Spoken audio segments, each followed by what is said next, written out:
All right. Hello, everyone. Welcome to another episode of Game Pass Gumbo. This is part 2 of episode 5. Before we get into that, let's introduce the other group of hosts here. We have the awesome Gold Shell. How's it going? Good, bub. Good to be here again for episode 5, part 2. And as always, we have Q or Token. We're doing it again, folks. Let's go. Yeah. Screw it. We're going live. We're doing it live. What was that one from whatever the guy's name is? You guys remember that? Yeah. Bill O'Reilly. Yeah. We're doing it live. So let's give a little context here. For some of those that were watching or some of those that were watching us last week, we had a little issue with YouTube. All of a sudden, we watched the stream. We have somebody watching, one of us, so we can actually make sure there's no audio issues and things like that. And when something happens, we can kind of curve on the fly and take care of it. Well, Q noticed that all of a sudden it said stream ended, but it was still showing live on my OBS. Basically, YouTube thought we were advertising some kind of product or spamming, and the AI ended up taking down the channel. So we had to appeal it, and a day later, 2 days later, they're like, "Oh yeah, we're dumb, sorry," and they gave us back the channel. So that's basically Actually, it was that happened. night. Oh, it was that midnight. night? Okay. Yeah, it was midnight. Oh Credit yeah, that's goes right. to Gold Shell, not me. I just double checked on it. Gold Shell noticed that we weren't Oh, it was Gold. Okay. going live anymore. Yeah. Yeah. So it was just weird. It was a weird thing. Their AI just ended up yeah, I don't know what flagged it. I mean, we were streaming the Xbox showcase. Maybe that was it. But I mean, that's never been an issue before. Millions of people stream it. It's on YouTube. It's open use, open access. So They just didn't want us to be great. That's all. Yeah, I don't know. They're trying to hold us down. So the man. I apologize for my son just now. Oh, it's all good. It's all good. We're all having fun. So yeah, so let's see. We could just jump into it. Let's just see what we were playing. We'll do that real quick. We already know Q's still on Fallout 4. Actually, no, I finished Fallout 4, sir. You did. You finally did. Very nice. I finished Fallout 4 and all the DLC. Far Harbor's done. Oh, that's such a good Nuka DLC World's too. done. Oh no, both Nuka World and Far Harbor were really good. And with the recent I think it was like an interview, something I forgot where I saw it from, but them saying that Shattered Space is supposed to be Far Harbor sized. Oh, I'm nice. excited about that because Far Harbor, if you just go through the missions real quick, it's maybe about 4 or 5 hours of DLC. But doing everything, exploring the area and everything, I put probably about 24 hours just in Far Harbor alone. Nice. So, that I was excited that they said that the Shattered Space will be of that size, if not bigger. So instead of playing Fallout 4, I've been playing the DLCs for the Outer Worlds. So I finished the first one, Perils of on Gorgon, which was really good, and I think I'm close to being finished. Murder on Erdanos. They're both really good. I'm that again. That makes me excited for Avowed, and hopefully they get some sizable DLC because these DLCs are pretty sizable as well. I've also been playing Sleeping Dogs that I've had for probably about a decade at this point. That was a 360 title, wasn't it? Yeah, well, I got the definitive edition, so it's the Xbox One version. Oh, nice. But okay. yeah, it was a 360 title. I just like I said, I've been trying my hardest to go through my backlog, and it was just one of the games that I was like, you know what, let me finally get through it so it can be gone. So that's basically what I've been playing, and I've been jumping back into a little bit of State of Decay 2 after that amazing trailer for SOB3. So that's what I've been playing. Very nice. Yeah, we'll definitely be talking about the showcase later on today. I know we're a few weeks late on that time schedules, but we definitely want to talk about it. There's still so much to unpack. This is how good that showcase was. It's 3 weeks later, and we are still talking about how amazing that showcase was. But yeah, Q, you going hard on the paint on the RPGs. You got to save some space for Avowed. You don't want to get that I, RPG burnout. no. I'm not gonna get burned out for a while. Believe me. It's been just my past few, just me trying to catch up on games because I didn't play a lot of RPGs in the 360 era, and I started catching up on some in the Xbox One era, but not really. It's just that's been what my catch up has been playing a ton of different RPGs. Okay. Um, I'm not gonna get burned out for a while. I'm super stoked and waiting for a while because I played the first Pillars of Eternity, really enjoyed it. Got to play Deadfire before the Avowed comes out, but I'm looking forward to being back in that world in a more approachable manner because top-down CRPGs aren't necessarily my thing. Okay. Very nice. Well, there we go. Yeah, Q's our RPG expert now, so I'll go to him for all things RPGs. Gold, how about you, bud? What have you been playing? Basically World of Warcraft and Heroes of the Storm here and there. Not a whole lot of gaming this weekend. I actually took my kids to a theme park called Holiday World. Very nice. And they really enjoyed that. And then I was helping my wife garden today before the podcast. I might play a little bit more WoW tonight, but that's about it. Very nice. Yeah, we got a couple of games of Hero in the Storm in yesterday, so that was pretty fun. Yep. For me, I gotta jump back in with you guys. Yeah, definitely. I mean, after I got a few hours after the podcast until I'm on the night shift now, so I don't start work till 9 p.m. my time Pacific. Pretty much, I've just been playing Texas Chainsaw Massacre still, getting a few games of that. Still Wakes the Deep is just absolutely amazing, just insane. How good that game was, or how good that game is. And then I went through Callisto Protocol since it came out to Game Pass, and man, I mean, I could kind of see some of the hate it got, but I just don't understand a lot of it. I think it was overly criticized, or maybe it's just because I didn't get it on release. But yeah, I mean, where it's at now, I thought it was a great horror game. I gave it like a 7.5, I would say, out of 10. From my understanding, I know when it launched, it had some issues that they probably fixed later on. But could have been. The gist that I got for that game was that it was super pretty, but kind of basic when it came to combat. Combat is definitely very, very basic. I mean, I ran the game mostly with just 2 weapons out of like the 6 that they have. And yeah, I mean, it's not too bad. I think there's a little bit of simplicity in it, but it can get, like I said, like to dodge, basically you just have to wiggle, you go to the left or right, whichever way, and then if they swing again, you just have to move your stick to the other side, either to the left or to the right, opposite, and then that's it. And then so if they swing 3 times, you'll go right, left, right, and you miss everything and you don't take any damage. So that's kind of like the weirdness of it. It's very simple, so it doesn't really give you that like horror feeling, because you're just like, you're like Matrix, being like Neo in the Matrix. You're just like swinging and just dodging everything that comes at you. So it can get a little tricky sometimes, but for the most part, I never felt during combat like I was in trouble. And that's for a horror game, like it's kind of bad. Yeah, that's the opposite of what you want in your survival. Well, it's not even really a survival horror game. In your horror game, pretty much, you don't feel in trouble. Especially with it being touted as a spiritual successor to Dead Space. Granted, I never finished those games because after a certain point, I said nope in the first one. So knowing the first game made me nope out.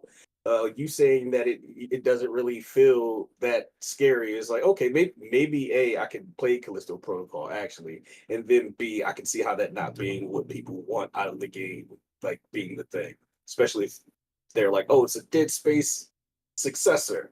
Yeah. No, definitely. Well, let's try this again. Hopefully I can play the showcase. We don't end up getting taken down for advertisement. I mean, see, that's how good the showcase was. They're like, nope, it's so good. These guys are spamming, there we go. All right. So let me see. There we go. Let me get that live. If we get taken down again, then we know it's definitely the, it has to be the stream. We know it's definitely the showcase. Yeah. Fingers crossed. Yeah, I don't know why the thing's coming in a little weird, but okay, perfect. There we go. All right. Hi. So yes, the game showcase. That happened about what now? Pretty much technically it's last month. About 3 weeks ago. Almost a month. Yeah, almost a month later. Did we want to cover the other ones that weren't Xbox? Kind of a quick reel, just some highlights from each of the showcases, and then jump into the meat and potatoes of the Xbox showcase. Yeah, I mean, whichever way we could do. I agree with that. Let's do that. Let's hit Yeah. some highlights in the other ones first, because we're primarily going to be talking about the Xbox showcase. Yeah, so we could leave up this on. I just had the showcase playing, which is why I thought about it. But yeah, no, definitely we could do that. I don't think you can share Summer Games Fest. I don't know. I've heard people getting taken down for just sharing it or streaming it. So I kind of want to stay away from doing that. So we'll just have the Xbox showcase above in the little side window right there.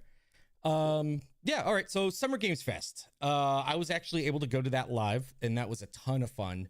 Got a really good crew and everything like that we were there with. We were there with the Iron Lords, like I said, in Hargeet, and a bunch of cool people. And yeah, I thought it was okay. I don't understand why it got a lot of hate. I mean, he kind of set the expectation like, hey, this isn't going to be big. I mean, it was a lot of indies, which is great. I love indies. So it's something more for me, I guess, which is why I don't see a problem with it. I just love gaming, but let's get your guys' take on it. What did you guys like about it? Did you guys think the criticism was fair? What's your favorite games? Things like that. Who wants to go first? You can take it, Gold. Just Summer Games Fest, Quidditch Champions, and Power Rangers Rita Rewind.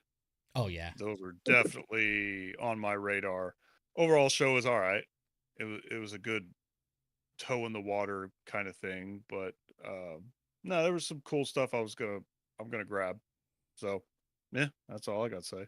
Very nice. Yeah, it just seemed like Xbox had their own thing. PlayStation had their state of play, but that was like,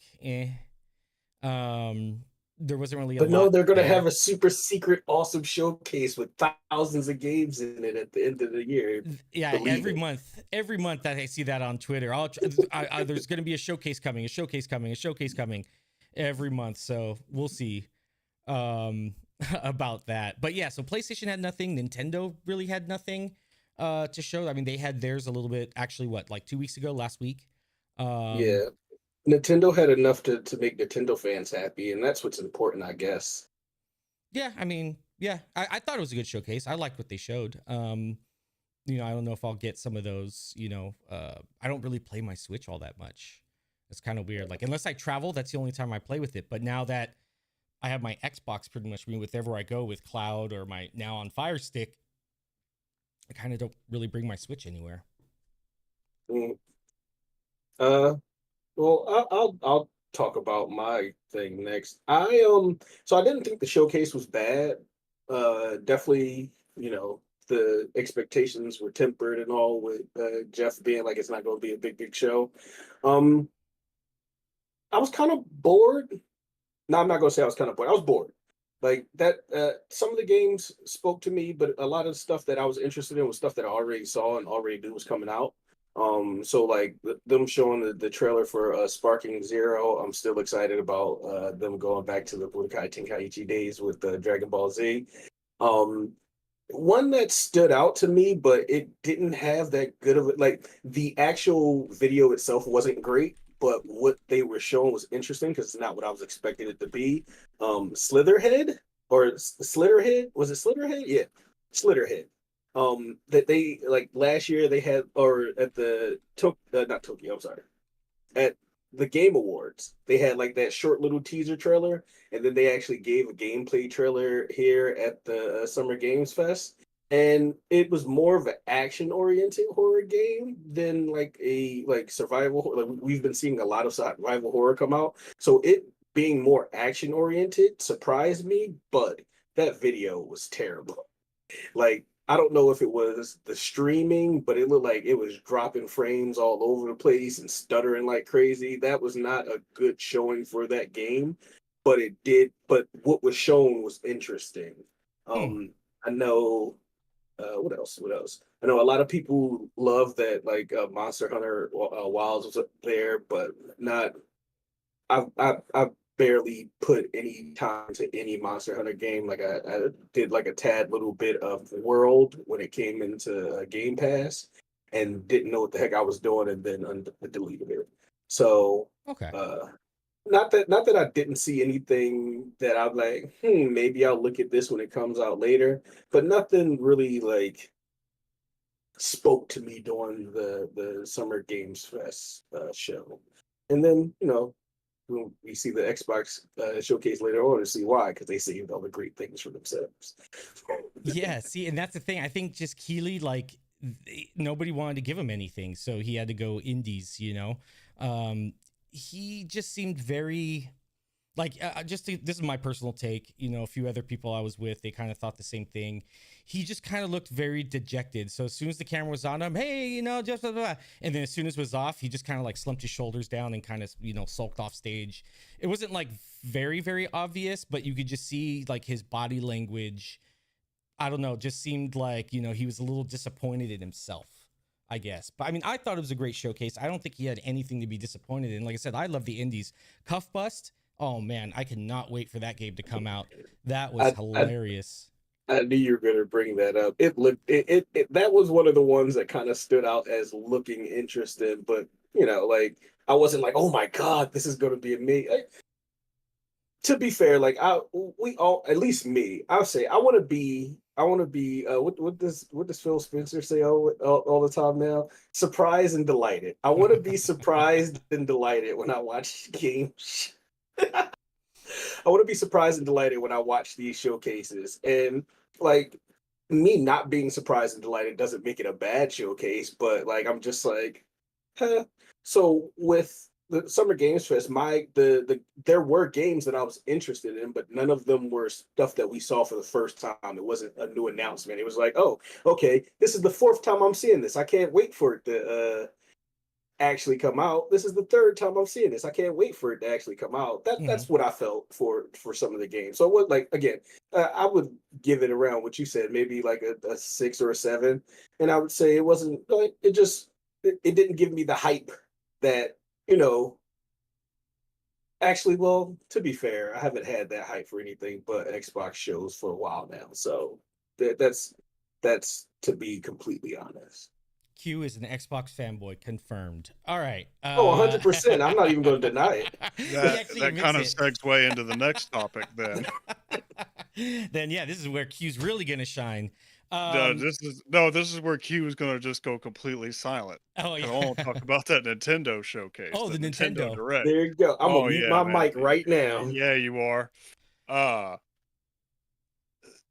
Metroid Prime 4 Beyond and gameplay at the end, and then Mario Party Jamboree, we're up to 20 players online. Oh, and new Donkey Kong.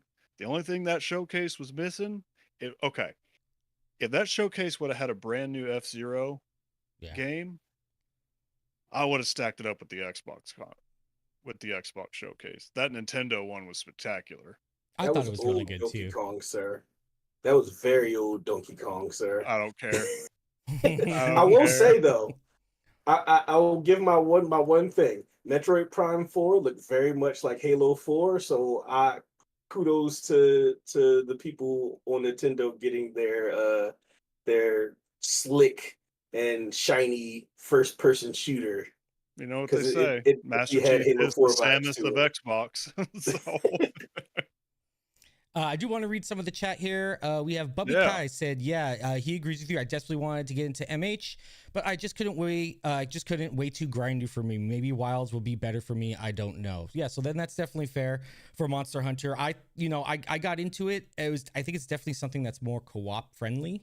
Like when I had friends playing with it, I didn't really care. But then like when I was soloing it, I was like, it just isn't as fun without my friends playing. So, Bubby Kyle also said Metro Prime 4 going to be cross-compatible with Switch 2. What y'all think? I don't know. I mean, I would hope, like, especially now where we just get reports, 50% of PlayStation users are still on PS4.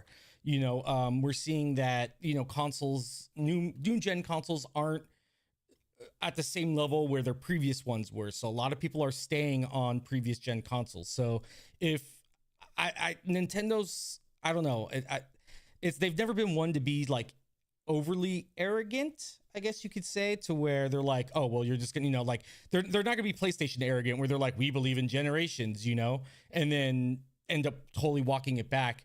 I think they'll make it back compat. I mean, if they were smart and they really wanted to like get the most out of, you know, that slow roll of what the Switch 1, you know, still, you know, the Switch 2, and they still wanted to keep those people in the gameplay in their ecosystem, make it back compat. Don't force people to buy a whole new system. You know, let them when they're ready. You just got to think of more ways to make your platform more accessible, which is what Xbox is doing, and doing it very, very well. I think it will be too. I think it'll be cross gen. It doesn't make sense, like especially with just talking about where the industry is going and just what we're used to as consumers now. It's not a good look to not be like friendly with in terms of things being cross gen and multi-plat stuff, like not having back compat. They've had issues before with not having back compat because they like to sell you the same thing 30 fucking times. But Yeah. it doesn't make sense for the next Switch, and it will be either the new Nintendo Switch or the Nintendo Super Switch. It will not be the Switch 2, Bubby Kai.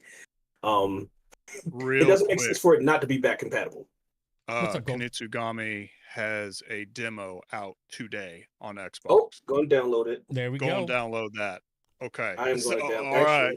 Sweet. Sorry. I felt that was new. I felt that was newsworthy There we to go. butt in on that. So Breaking news right there. I am booting up breaking my news Xbox. right there. I am doing it right now as we talking. Oh boy. Guess I'm not playing WoW tonight. Yeah. Well, because that is all one right. that I saw and I was really interested in it because I like to be fair, it's because it's going to be on Game Pass. I like seeing games that are different types of mishmashes, different types of mishmashes of different genres of games. And Path of the Goddess has like 3 or 4 different giant genres kind of just put together, and it looks interesting. So I'm looking forward to that one. Very nice. Well then, yeah. Speaking of Xbox, like this is, like you said, the meat and potatoes of the show. I don't think we even want to touch PlayStation's showcase, right? That was pretty bad. My brother actually got a demo access to, or beta access soon to Concord. And Oh, okay. He's PC guy. I might give Concord look pretty interesting. God of War Ragnarok going to PC, that's pretty cool. Yeah. Yeah. I mean, Concord for me, if it was free to play, I would be more interested into it. But, you know, doing a $40 price tag on it just isn't appealing, you know, especially when there's Overwatch, there's a bunch of free to play games that you could just download, Destiny 2, things like that right then and there, and not have to really invest a lot of money into it unless you want to. It just seems a bad decision to paywall it when they could have gotten a lot more off of MTXs, I think. Microtransactions. The game didn't look bad. It didn't look bad. It just looked like, oh, what was the thing that's, and understandable, most shooters, especially arena shooters, you're not going to really know how it is until you play it. Because looking at it, if you look at it, a lot of shooters look very similar. It's how they feel, how they play, like the moment to moment. And it didn't look bad. It just looked like, oh, we knew exactly what it was as soon as we saw it, and it was like, oh, this is Overwatch plus something else, right? Yeah. It was Overwatch plus Guardians of the Galaxy. Let's be real, like that's what it felt like from the CGI trailer that they showed, and then the gameplay. It's like, oh, it's Guardians of the Galaxy humor with Overwatch, and I'm like, I got Overwatch at home, so. Yeah. It's going to be hard for them. Yeah, it's going to, exactly, for free. So I feel like the thing is going to be, how good is the game in order to bring people in that aren't already playing the games that it seems like it's in that same wheelhouse of. No, very fair. Very fair. I will be getting Astrobot. That looked absolutely amazing. I guess we'll just have to wait and see more from that. I mean, I love the little demo that came with it, but granted, that was also free. So maybe that's, played a factor. But I thought Astrobot was absolutely amazing when I played it. And I definitely am looking forward to that. I mean, that's kind of, I think, was probably the game of the showcase, was I'm Astrobot. actually like, what else was at that show? I remember Concord because that was the first 10 minutes of the show, 10 minutes out of 30 minutes. I remember Astrobot because that was the last 5 minutes of the show. Monster Hunter Wilds was in there, I remember. They And showed then like a couple of what VR else was there? games that are also coming to MetaQuest 3. Mm. They showed Marvel, which is funny too. They showed Marvel Rivals, Oh yeah, which they is showed Marvel almost Rivals, like a yeah. competitor to, not competitor, but almost in the same wheelhouse of Similar, Concord. yeah, vein. And it's free to play. And it's free to play. So it just kind of seems like they shot themselves in the foot on that one. Just kind of like, well, we need something, and that's what they did. So I mean, I don't know, but overall, like I said, it was definitely like the showcase for me was like a 3. It was just that bad. Mhm. I'm not. I'm not gonna. I don't think it was a 3. It wasn't that great, but like then again, I try to be nice, and I also don't really care about PlayStation showcases anyway because I don't have a PlayStation. So the only thing when I watch Nintendo shows and when I watch PlayStation shows, I watch those thinking, well, which of these games are coming to Xbox because that's where I play, and I don't think there was much there that was like there were a couple games there that were multi-plat, but nothing that I can think that I cared about. But I Yeah. still wouldn't give it a 3. It just For me as a consumer, there wasn't a lot there. It didn't give me confidence. I have a PlayStation 5.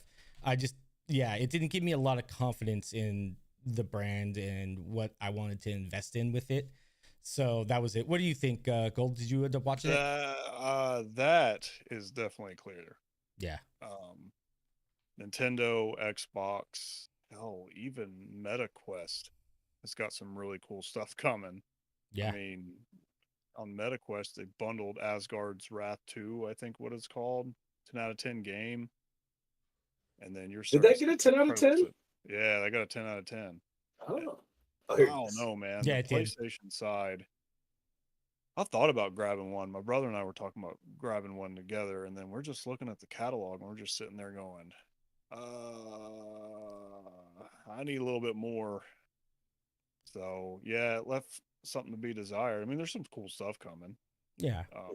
my but stepdad has I a have a MetaQuest PC. 2, and I've given it a try, but like it is definitely the catalog of games. There's for the amount that a headset costs and the level of discomfort, because there is some discomfort with wearing it just if I'm going to be using a headset, I want something that I'm going to be immersed in and engaged in and really really want to play, and there's nothing that's really popped like that for me to like see a trailer and be like, "Ooh, I definitely need to play that. I need to get a VR headset for it." Assassin's Creed Nexus look cool, Yeah. but not cool enough to buy a whole entire headset. And what I did play on my stepdad's MetaQuest 2 was Resident Evil 4. I played maybe like 2 or 3 hours of that. But one of the problems was like I played like 3 hours of it, and my face was just I had to do a really decent scrub down of the headset afterwards because like just everything was covered in sweat, and I wasn't Yeah. even doing anything like strenuous. It was just because I had the headset on my face, it was making my face sweat. And it's just like nobody wants to get off playing a game for like 2-3 hours and then they got to go do a full face wash and wipe the headset down. That's annoying. It's like using workout equipment. Yeah, I have the Quest, and I actually have like a sweat guard and like a special leather kind of cooling thing on it as well. So they do sell them because that is a common issue that they have. So it is available. They do have those, but usually that's what I use is like a little sweat guard on it, and then like it's like a cooling pad or something like that. But it definitely does get pretty sweaty. I guess we're gonna jump into the Xbox one. I mean, that was the showcase of the year. That's probably one. I mean, yeah. I do want to shout out the other showcases, even though I can't remember exactly what was on them. Right. So I know I watched the Devolver Digital one, and Mhm. theirs are always interesting, I will say. Interesting is the best way to put the Devolver Digital ones. The Future Game Showcase was there. There's a one that I didn't watch before. I don't know if it was new, the Future of Play one that had some interesting indie games in it. But again, I didn't really. I just kind of let it play in the background. I was like, "Ooh, what's that? Ooh, what's that?" I got to look at a list to remember what games were in that showcase that I liked. And PC Gaming had a showcase. There's a bunch of like smaller showcases that do deserve to get looked at if those are games that you're interested in, because everybody complains about, AAA games are all the same and they all try to do the same thing, and like it's not worth the money. Well, you gotta watch these showcases and give these smaller showcases a chance to see all these indie games and kind of find the indie games that fit that niche of games that you want to play. Will they be the highest like tier quality games? No, but like if you want something new and interesting and different, or just a very specific type of game that you want to play, that's where you're gonna find it at. So A all those games lot of and those those showcases showcases need that. too Yeah. do really good with finding those double A titles too. Hmm. So if you're really in the double A, those I catch some of those because one of them actually showed off Stormgate, which is a StarCraft 3 or StarCraft 2 devs broke off and created Frost Giant, and then they're doing a new RTS now. So Oh, I I wouldn't have remember known and that. saw that if I hadn't watched one of those future game shows or PC gaming showcase or whatever the hell that one was called. Those are really confusing to navigate through. But yeah, I'm pretty pumped for Stormgate. So yeah. Yeah, I Very remember that nice. one. I think that one actually showed up. Like they did like a quick little teaser at the Game Awards, right? Hmm. Last year, or maybe the year before, Yep. if I'm remembering correctly. It was like a short little tweet teaser. Then somebody came up on stage, because I specifically remember them being ex Blizzard devs. Uh-huh. That might be it. Yeah. Sorry, I Yeah. didn't mean Just to like cut you off. no. Just like you said, definitely give those other showcases a shot. I don't think I was able to watch any of them because I was actually at these different showcases and stuff like that at the same time out in here in LA. Uh, but no, definitely, every game deserves to be looked at and given a fair shot. Like I said, I'm a big gamer. That's why I didn't really mind the Summer Games Fest. I love just that art and the medium of what gaming is. But like Oh, most of us speaking here. of, real quick, let me plug one more game because I just remembered it, and then I'm gonna be quiet for a second until we get back to me. Nah. Karn. Did you remember seeing Karn? It looked like if you played Jusant, which is the Oh yeah, climbing yeah. game that's from Don't Nod. It looked like it looked like a more in depth. Now I'm not gonna say necessarily realistic, but it looked like a more in depth climbing game, kind of in the vein of Jusant. Yeah. If you haven't played Jusant on Game Pass, really enjoyed it. It's a nice, calming, relaxed climbing game. You should try it out. It really is. I think I 1K'd it. It's not a long playthrough either. It's something you can get through easily in like one day on a weekend, Yep. or split it up into 2 days, 3 days if you really want to get like an hour here, hour there. It really is a pretty fun game. Nice art style too. Color palette's very well done. I agree. Awesome. All right. You guys ready? Are we ready for this summer the Xbox showcase? The event of the summer, sir. It was. I mean, this is 3 weeks later, and people are still talking about it. People are still hyped for Xbox. I know they say it every year. This is the best Xbox showcase ever. They said it last year. People are saying it again this year. We're really starting to see the fruit of of what Xbox has been trying to do for the last 2 to 3 years. Mhm. 20 likes and gold plays Elden Ring. That's what Boogster just said right now in the chat. No. He said No. no. I'm not a Souls guy, and I'm gonna have some comments about some of the Souls clones that showed up in that showcase. Like, woo, what was it? It started with a W, and I'm sitting there going, "Oh, that looks cool," and I go, "Oh, it's Souls." I'm out. You talking about Where Winds Meet? Oh, no, the one in the No, Xbox showcase. Something feathers. I Something about feathers. something or other. I don't know. I tried Liza P. No. I tried Liza P, and let me tell you, if if nothing else makes you feel like, yo, you know what, this entire genre is not for me, it's trying to do the demo for a game and not even getting to the boss of the demo and being like, I'm gonna turn this off frustrated. That's what I like. It's just not for me. That's the thing I is, apologize. Lies of P is probably the more easier game out of, I would say, the Souls games for me. Well, that just means I have skill issues then, doesn't it? Yeah, apparently, like Wu throw Chang, a hey, get breaks in the good. chat. Wu Chang. Yeah, I'm about to say throw a Okay, what's up, a buddy? get good at me and Gold Shell. Get good, get good. Get good. Yeah, I don't know, because like, well, so they're kind of different because like Liza P, you have to like almost exclusively parry everything, which is kind of, that does make things a little harder with the timing. With like Elden Ring, you can, roll, and dodge and parry. That gives you, a flexibility. With Liza P, it seems almost like you have to parry almost every single attack, which makes it pretty hard. Yeah, Boog said, damn straight, get good. He said /J, just kidding, but he's not kidding. Yeah, I don't know. Yeah, I don't know.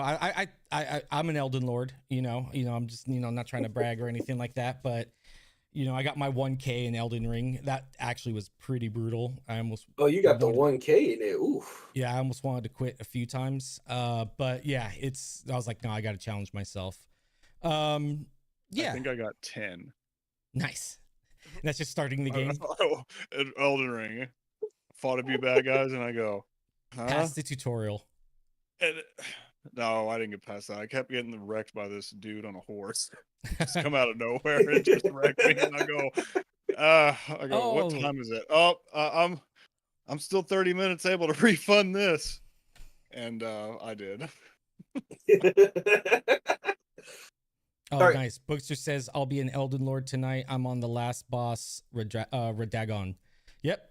That dude's a pain in the ass. Pain in the ass. Now, does that mean, being an Elden Lord, does that mean you beat Shadow of the Erd Tree, or no? Is that just the base game that you got 1,000? The base game pretty much is usually what it is. I mean, now you got to go back and do it if you want to, I guess, keep your status. Keep your fake internet status as an Elden Lord. I haven't been able to play it yet, but hopefully I can get it. I'm going to wait for it to kind of go down in price. I got way too much on the plate as is. Yeah, I feel you. Can I make a quick suggestion as we get into talking about the showcase? Can we talk about the showcase in the order that we see things? Because one of the things I personally think made the showcase great was the pacing and like the order in which things came in, because we had a really good, like, the beginning was rocking, the middle was rocking, the end was rocking. So I think if we talk about it in order, that kind of gives to that, if you will. Yeah, definitely. I mean, if you have the order pulled up, we can kind of go down the list. I've been watching it while talking to you guys here and there, of all the games that have been going out, as I have it live on my screen. Yeah, I got the order. Okay, perfect. Well, yeah, start us off. All right. So first things first, the game that they started the show with, and I'm surprised that they actually started it with, because I didn't think they were just going to go with it right off the rip, was Black Ops 6. I'm gonna let y'all speak real quick, but all I want to say is I haven't been like enamored with a Call of Duty trailer since Modern Warfare 2019. That's the last time I looked at a trailer and was like, yo, I gotta play this. And Black Ops 6 trailer was fire. Like, that made me, that brought back Xbox 3. I'm not even a big Black Ops fan. I didn't play through most of the Black Ops games. But like, that brought back Xbox 360 levels of hype for Call of Duty when I watched it. Not just the trailer. The trailer, of course, was great, but the trailer and the deep dive brought me back. I was like, oh, yes, I want to play this. I want to play this. Like, even if it wasn't coming in Game Pass, if I would have seen that trailer, it would have been the first Call of Duty game that I bought in a long time. Nice. Yeah, it definitely was pretty good. It was pretty solid. Game Pass will bring me back to COD since Black Ops. I think a lot of people are feeling that way. I think Xbox really took it and really made it, like, I mean, even though it was in development before, I think they kind of spun the marketing on it, and they really put a good emphasis on, like, the whole, buying out the New York Times page and Mhm. doing those viral, kind of posts and stuff. They're definitely making this like pretty hyped, and I think it's a good evolution into the Call of Duty series with some of the stuff that they have planned. Watching the Call of Duty is back home, if you will. yeah, watching the direct after and seeing the actual effort. It's just not. It doesn't feel like, oh, this is just another copy paste in a new setting kind of thing. It seems like there is actually effort put into a Call of Duty, which is what's getting me Yes. hyped. Go. Rick says, I'm genuinely excited for Black Ops 6. It's one of my most anticipated games.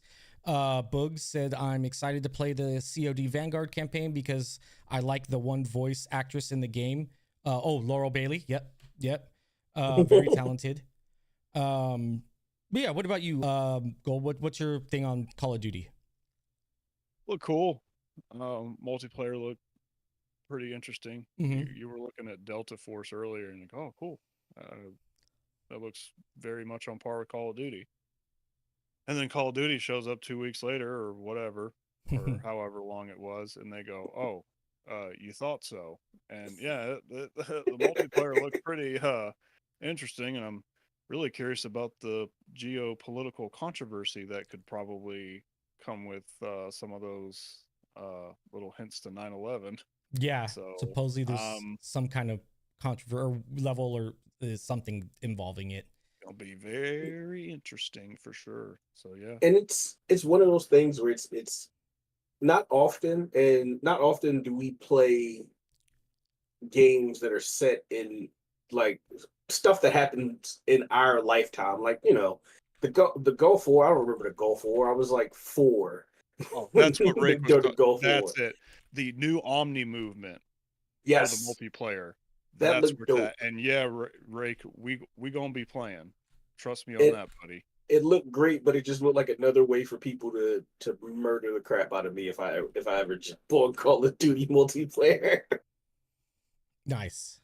Yeah, it's definitely yeah. Like I said, there's actual effort. It seems it's just not going to be just a quick let's push this out the door like the last iteration Modern Warfare 3 kind of was.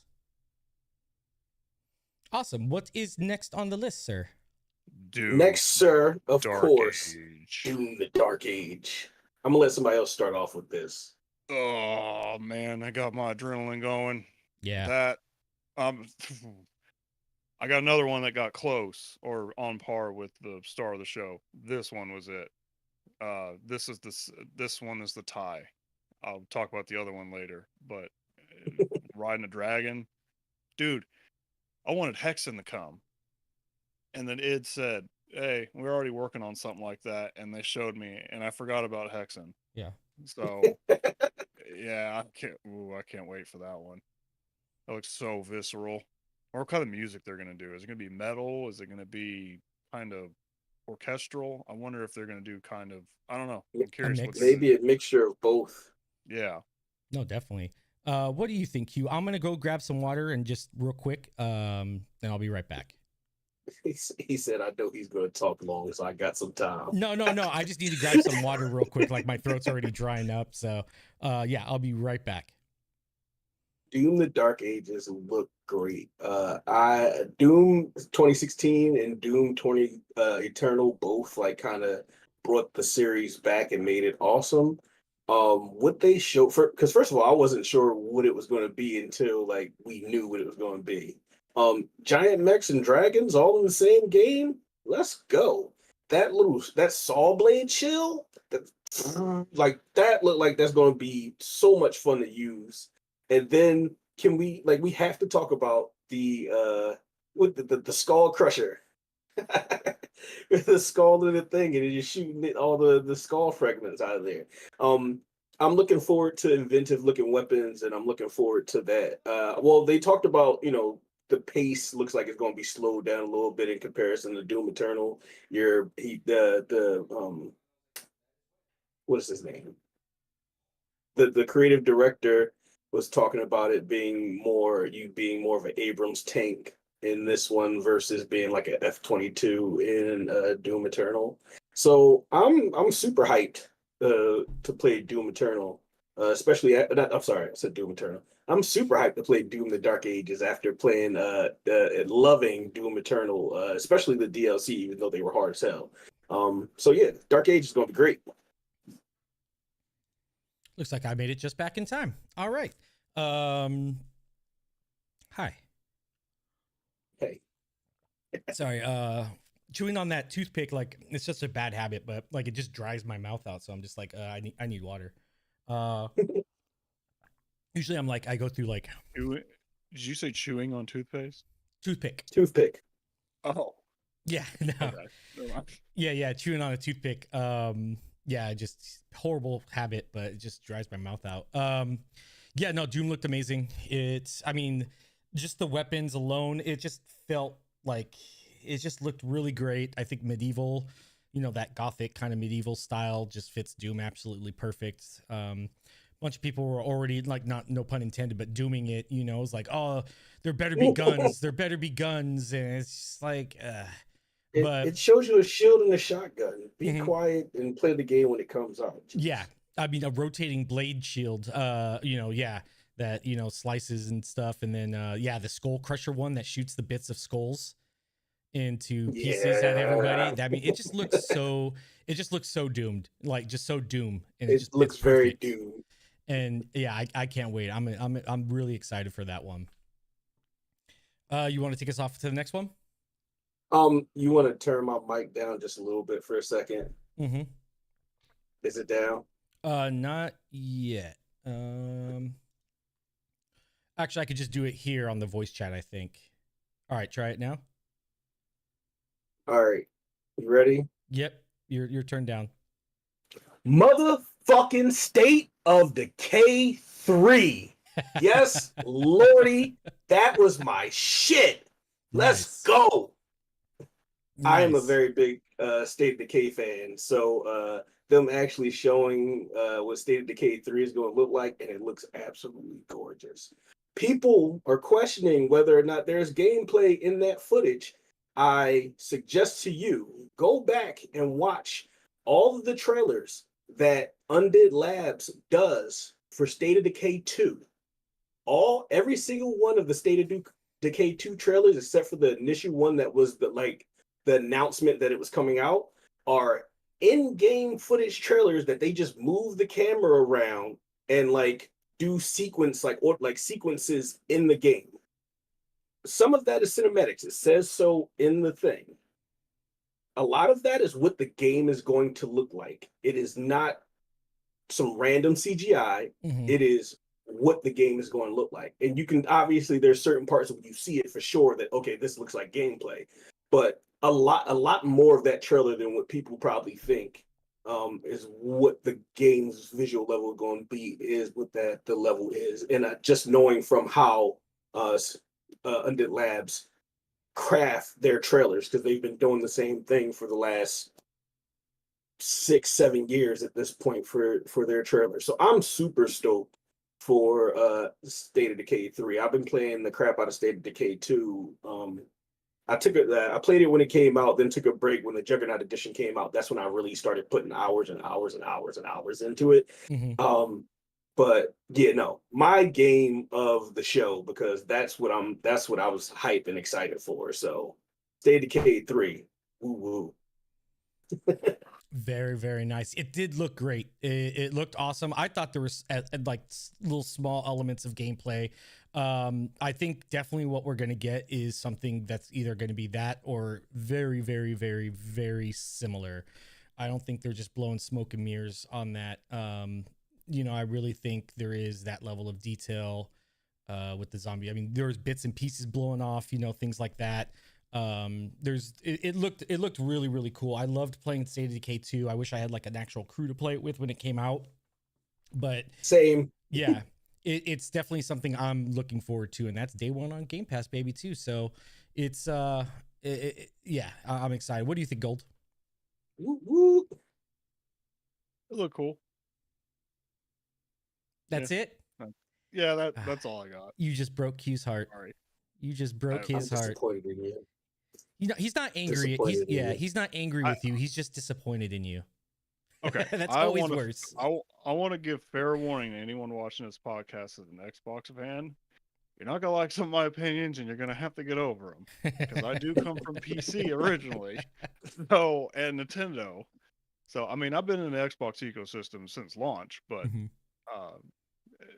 I was in the military during the 360 era. So I didn't get a lot of those. I didn't get a lot of those titles. I missed Skyrim, stuff like that. I was playing WoW on my laptop overseas. So, yeah, it's not because I don't like them. It's just because I'm not familiar with them. So, that's all I got. Boo! Boo this man! All right, what's the next one? The next one is Dragon Age Veilguard. Right? It's just Dragon Age Veilguard, right? Yep. Yeah. Veilguard, yeah. Yeah. You want to start this one off, Gold? That one looked cool. Definitely different than what I thought it was going to be. I didn't play any of the Dragon Age, but when EA showed it off again, full gameplay, at their little showcase or Dragon Age shindig, yeah, I might pick that one up. Nice. Yeah, I mean, it definitely looked like Dragon Age is coming back, I mean, people, what was it, Inquisition? What was the...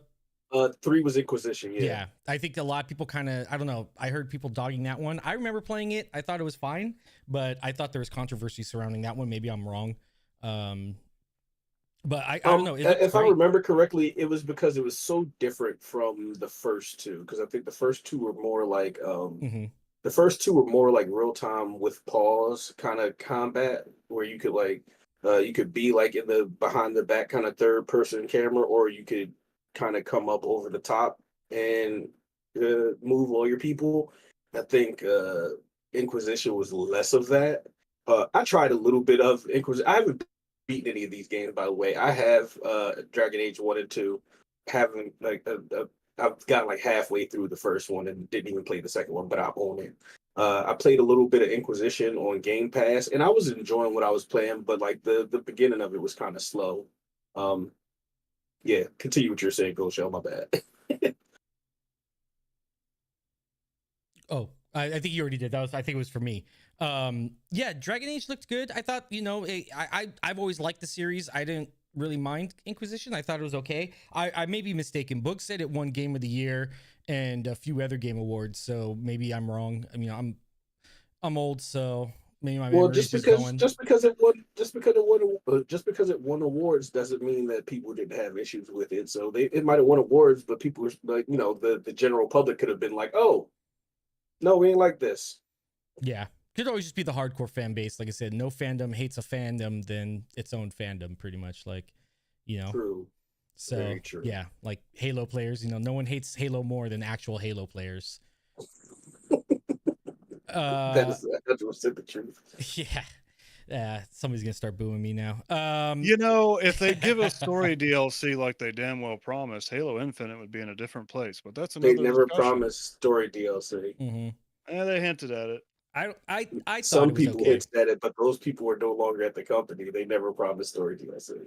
Yeah. That's okay though. Halo would be another discussion for another date. I feel like we could go for 3 hours on Halo. Just Halo alone, yeah. It's a good game. Yeah. Infinite's great. We had a lot of fun with the Battle Shrimp Beef Cheddar Armada. Oh God. I may have some good times with Halo. I just wanted more story stuff. That's it. True. I don't disagree. I did want more story stuff after the end of the campaign. My real quick thoughts on Dragon Age. Yes. Veilguard. I kind of agree with where you guys were at. Like with Ghost, I was like, the trailer looked interesting. It was the gameplay that they showed later at the EA thing where I was like, oh, okay, this actually looks pretty good. I know people were upset about the change in the art style direction.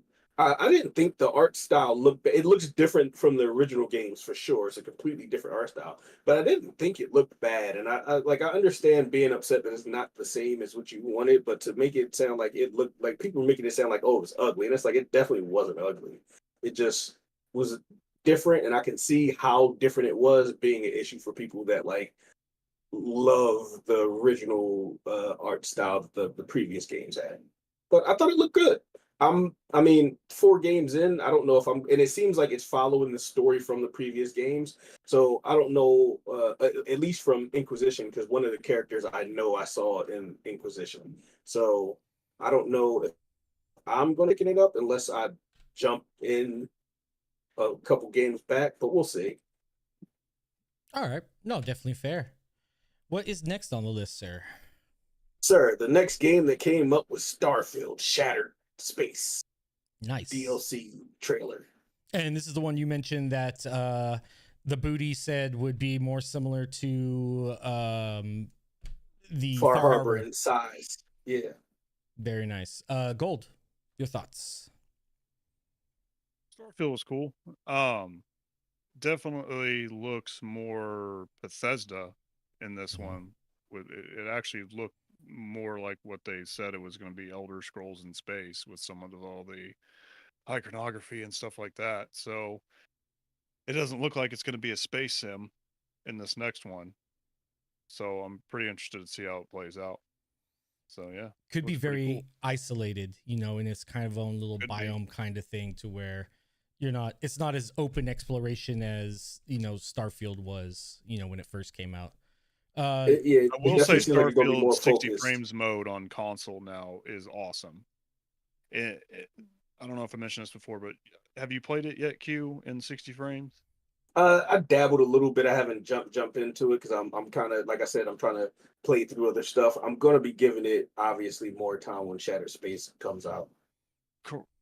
Correct me if I'm wrong, but didn't it not look like the motion blur was actually meant to be, because in Sea of Thieves when you're running you have those little wind gusts.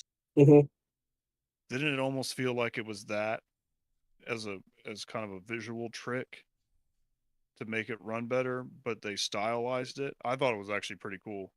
Maybe I don't know if that was FSR3, honestly, I don't notice FSR2, motion blur that much when I'm playing the games. Like, unless I'm really like focused on trying to look at it, I don't notice it that much. So maybe I turn off motion blur in all the games. I don't know. It just seems distracting and overly done. I don't know. I'm not a big fan of motion blur. Usually motion blur is the first to go, and something else. I think the film grain. I think I usually turn off for those. Yeah, I turn off both of them too, and that's what I was just wondering, if it was more of an FSR effect and not motion blur. Maybe. I don't touch any of that stuff most of the time. It felt pretty good. Yeah. I mean, I went back on the PC to play it as well with the DLSS and stuff and frame gen, and yeah, it's still beautiful game. Absolutely. I mean, the new lighting that they added and things like that. Beautiful. The lighting update, definitely. The lighting update, because I thought the game looked good at launch. Like, I thought the game looked really good at launch. Outside of the people wanted to focus on the random out in the distance, like NPC faces. And it was like, all right, cool. The hundreds of NPCs that they got running around, all of them don't look great. All right, whatever. But the materials, the weapons, the like uniforms, everything, the planets themselves, everything else in that game looked great. And then when they did the lighting update makes it look even better than it did before. So they're definitely it definitely looking good. Yeah. The 60 felt good when I played it, but I didn't play, like I said, I didn't play that much of it. I'm looking forward to Shattered Space. Same. If it's as good as Far Harbor is in terms of length, in terms of the storyline in Starfield, then playing the DLC is going to make me want to put more and more time into Starfield. So I can see myself putting another, like coming this fall, putting another 100 hours into the game, just because I'll do the DLC and then get stuck in all the side stuff that I didn't really do my first playthrough. No. Yeah, no, definitely. Yeah, I'm excited for it.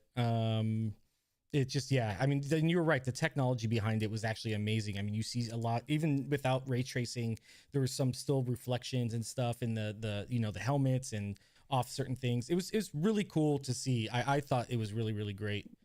And it being about the second thing that I was really wanted them to hit on after with post launch stuff, House of Rune is what it's going to be focused on, because there's only my top 2 things for them to focus for later on Starfield stuff was number one, mechs. Give me an illegal mech. We see all the pieces and parts for like mech stuff all over the place when you get contraband.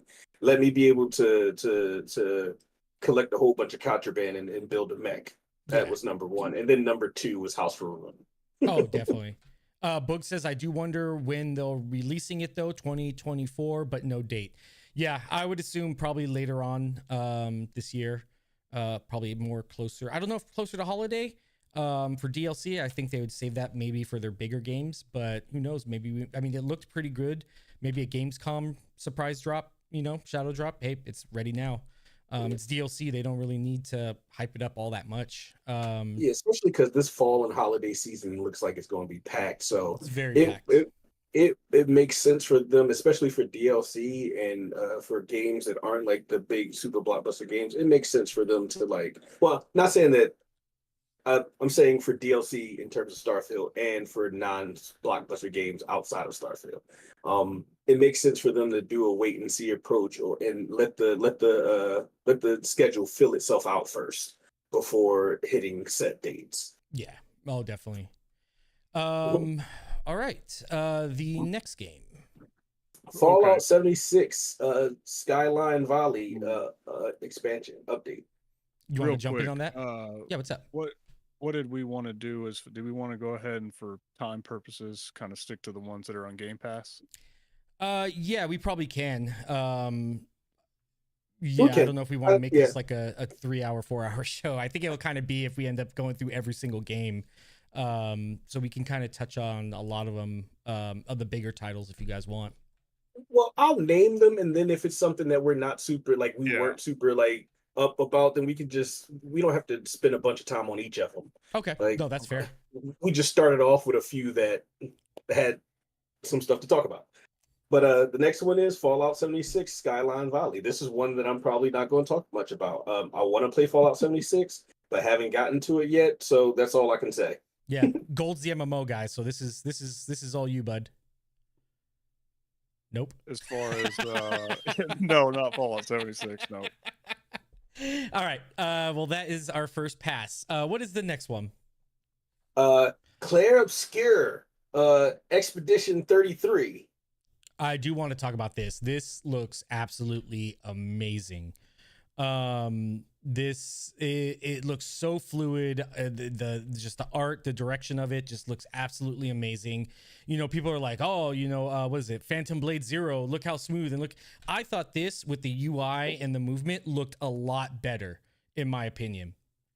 It just looks like it's just absolutely just insane, chaotic, and just gorgeous all at the same time.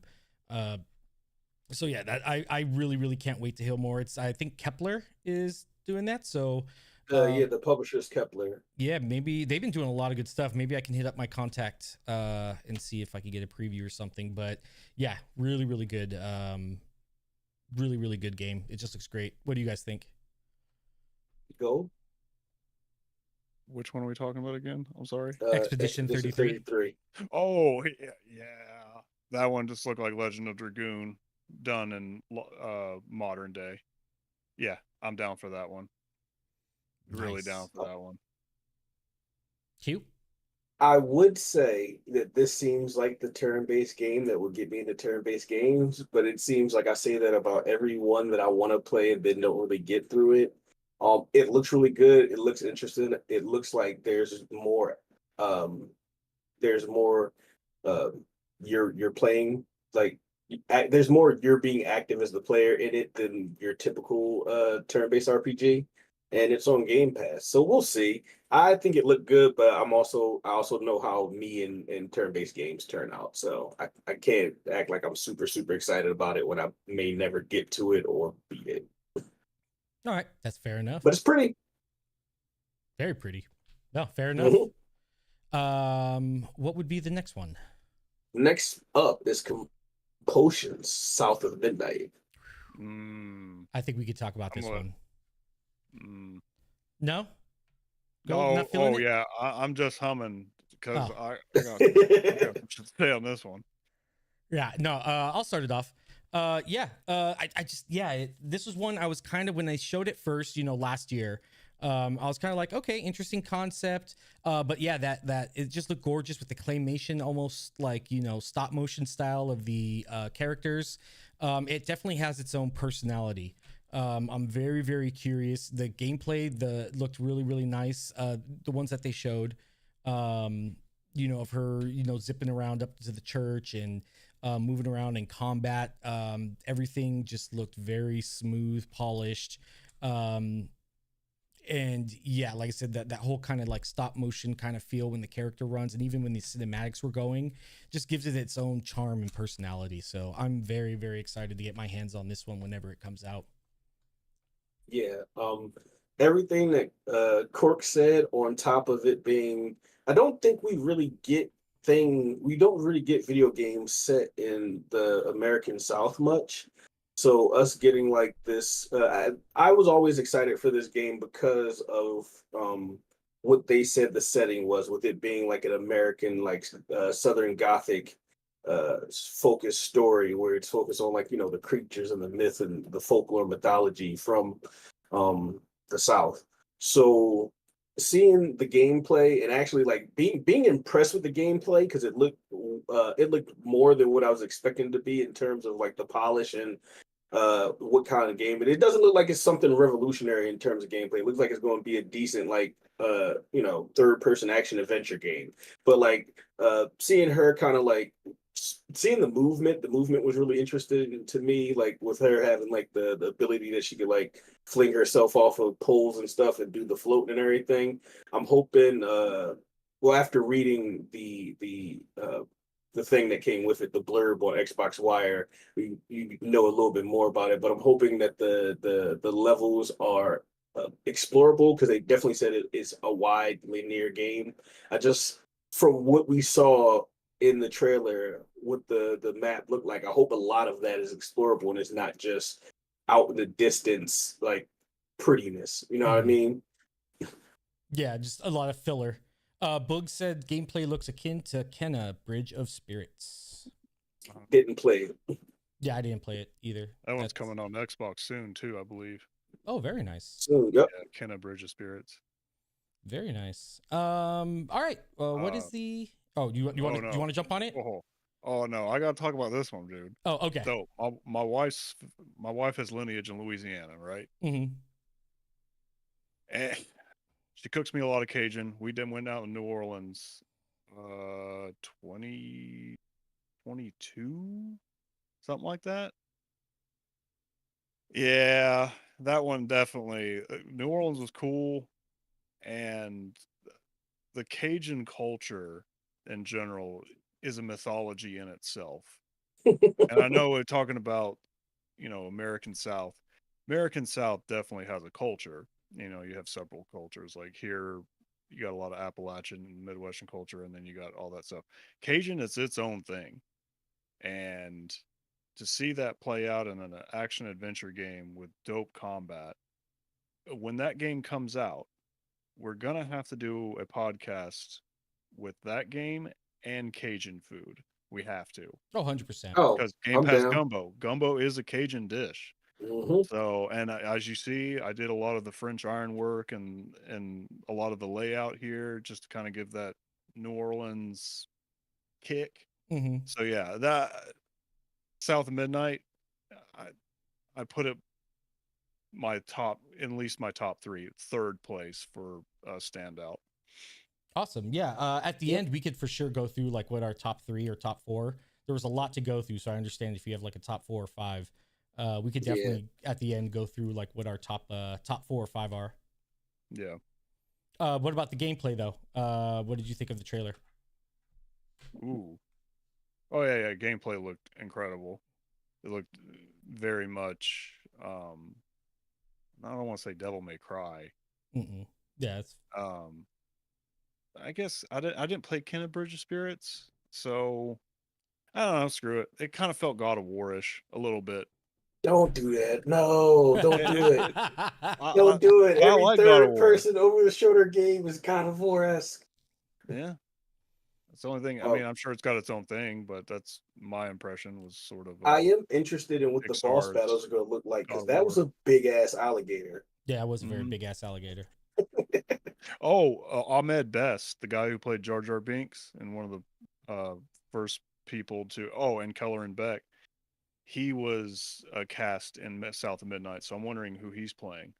Oh, okay, nice. Yeah. Yeah. Oh, yeah, I do remember that. Yep. Yep. Bubby Kai says Cajun cooking is my go-to for American cuisine. Well, you will have to join us on our Game Pass Gumbo episode then when we talk about South of Midnight exclusively. Perfect. The next game. The next game is a little game. We can just breeze by it. Nobody really cares about it. World of Warcraft, War with It. Yeah, none of us play. Next. Fair. That's fair. Next. I did do that to you for State of K3. Yeah. I'll take it. We could take a look at it. I mean, if you want to just give a quick talk about it too. I don't play anymore. I should play. I haven't been able to really jump into it or have the time for it. But if you want to kind of give it like a little brief synopsis of what's going down, and then basically the Void is corrupting Azeroth. Azeroth is a world soul and very powerful, and the Void, Zalathath, the purple night elf girl woman who's the villain, is trying to corrupt her, I believe. And the big takeaway is you're going underground, but the even bigger takeaway is how casual friendly it's become. They now have dungeons where you can just one-man them with a hero in the world and get cool loot. And they said there's about 12 or 13 of them. So I don't have to sit there and look for guilds, and it's already hard enough to set this thing up with 3 people on the podcast stuff. It's even harder to get into raids. So Delves is going to definitely occupy my time and do some cool story stuff. So a lot of very casual, friendly stuff that Blizzard's doing with Warcraft that I'm pretty excited about. Rake says skip in all capital letters. LOL. Okay. Did you want to talk on a queue? I mean, like I said, I haven't played World of Warcraft for like 20 years, so it's been something I've been wanting to get back into. I just got to find like the actual MMO time. No, I'm not gonna lie. I regularly tell people like, one of these days when I get through my backlog, I will spend some time in this game with you. And World of Warcraft is one of those games, and I'm gonna be honest, it's never gonna happen because my backlog is ever expanding. It sucks. But it's cool that it's there. It's cool for people that have already played tons and tons of Warcraft, World of Warcraft, because I know regular Warcraft's different. And it's cool for people that have the time to jump into World of Warcraft if they haven't played it before. I just like I maybe when I get through like the 200 something games in my backlog, then I'll put some effort into playing some WoW. Fair enough. Maybe. All right. What would be the next game? Metal Gear Solid Delta. The Snake Eater remake, right? Yep. Did you guys want to talk on this one? Real quick, if you guys are into it, Book said 200 games. You are never getting through this or through that. No. Yeah. It looks cool. It definitely looks like they put the first time they showed it, it kind of looked plasticky, if you will, like in terms of like they show, this is what the updated assets are gonna look like, and it looked kind of plasticky. This one that they showed at the Xbox showcase, it looked pretty good, and they explained why they started off with Snake Eater, because that's the kind of the beginning of the Metal Gear Solid story. Mm-hmm. So, I mean, this is all fine and dandy. Get at me when we have this level of remake for 1 and 2, because those were the Metal Gear Solid games that I played, and bring 4 to other consoles other than PS3. So that's what I'll care about it. This is the one that I skipped. So nope, that is fair. Gold, do you want to talk about it, or you guys want to go to the next one? Next one. Okay. Yeah, I mean, I'm fair on it. Metal Gear Solid, I love the series. I'm interested about this one. Like you said, it's a prequel. That's all I'll say, because I think it's kind of important in the storyline of what's going on, but I don't want to go into spoiler territory for those that are going to experience it for the first time. So yeah, we go to the next title. The new season of Sea of Thieves, where apparently you get to play as a villain now. That seemed interesting. I thought you could always play as a villain since you're going around sinking other people's ships and stuff like that. But like I think it's that's like a the troll, actual sir. like I think it's like being an actual villain, like the what are they called in the game? The faction or whatever. That's the main bad guy for the series. I forget what the person is called. I don't play Sea of Thieves that much. I would like to play more of it, but like you said, getting crews together and all that. Yeah, we did a couple games, I think, together, but yeah, we never Mhm. really explored it all that much. I wasn't huge on Monkey Island. I love Bubby the says Pirates Life one. Flameheart but- is the name of the guy. Sorry. There you go. That's Flameheart. What were you saying, Yeah, I Gold? really enjoyed the. Yeah, but go ahead. I didn't like Monkey's Island, but I loved Pirates Life. I might check it out if Pirates whenever Life it's was good. I it enjoyed was those pretty ones. good. I mean, you and I co-op that. That was pretty Yep. cool. I didn't play Sea the of Monkey Thieves. Island ones. I think that ship has sailed. Pardon the Fair enough. pun. For me. I need. I see what you did there. I need some snow and dodging icebergs or Peter Pan or something. I don't know. No, that's Give me fair. Maybe something that's an update. rare. Yeah. Yeah. All right. We can hit the next title. Flintlock, The Siege of Dawn, or yeah. I'll be playing that in the next 2 weeks. I think it comes out July 18th. Okay. And it's on Game Pass.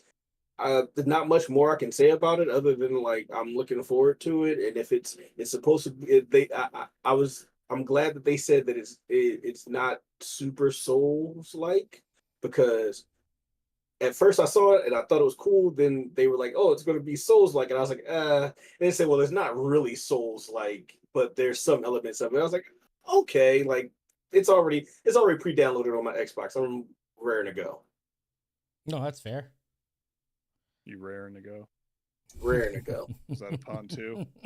That Is that a that is Banjo-Kazooie Smash Brothers reference? right. That's also another Kepler game, actually, too. Yeah, it's Mhm. Flintlock. So I'm excited for it. I'm good to go to another one. I don't want to say too much about it yet. I'd rather get my hands on Flintlock first before I talk about it. Yeah. So the next one is Age of Mythology Retold. Gold seems to want to take this one, so let's He this is definitely all you, does. Gold. I'm probably gonna sit this one out. Top 10 game of all time, remastered. No, not remastered, sir. Remade, retold. Yeah, man, and they've already announced the next civilization, which is going to be Chinese. And if you buy they're doing it similar to Starfield, where if you pay $24, you get all expansions. Nice. Okay. So Yeah. they announced the Chinese as another race, and I'm really hoping Aztec is the final civilization they add, because Aztec would be cool.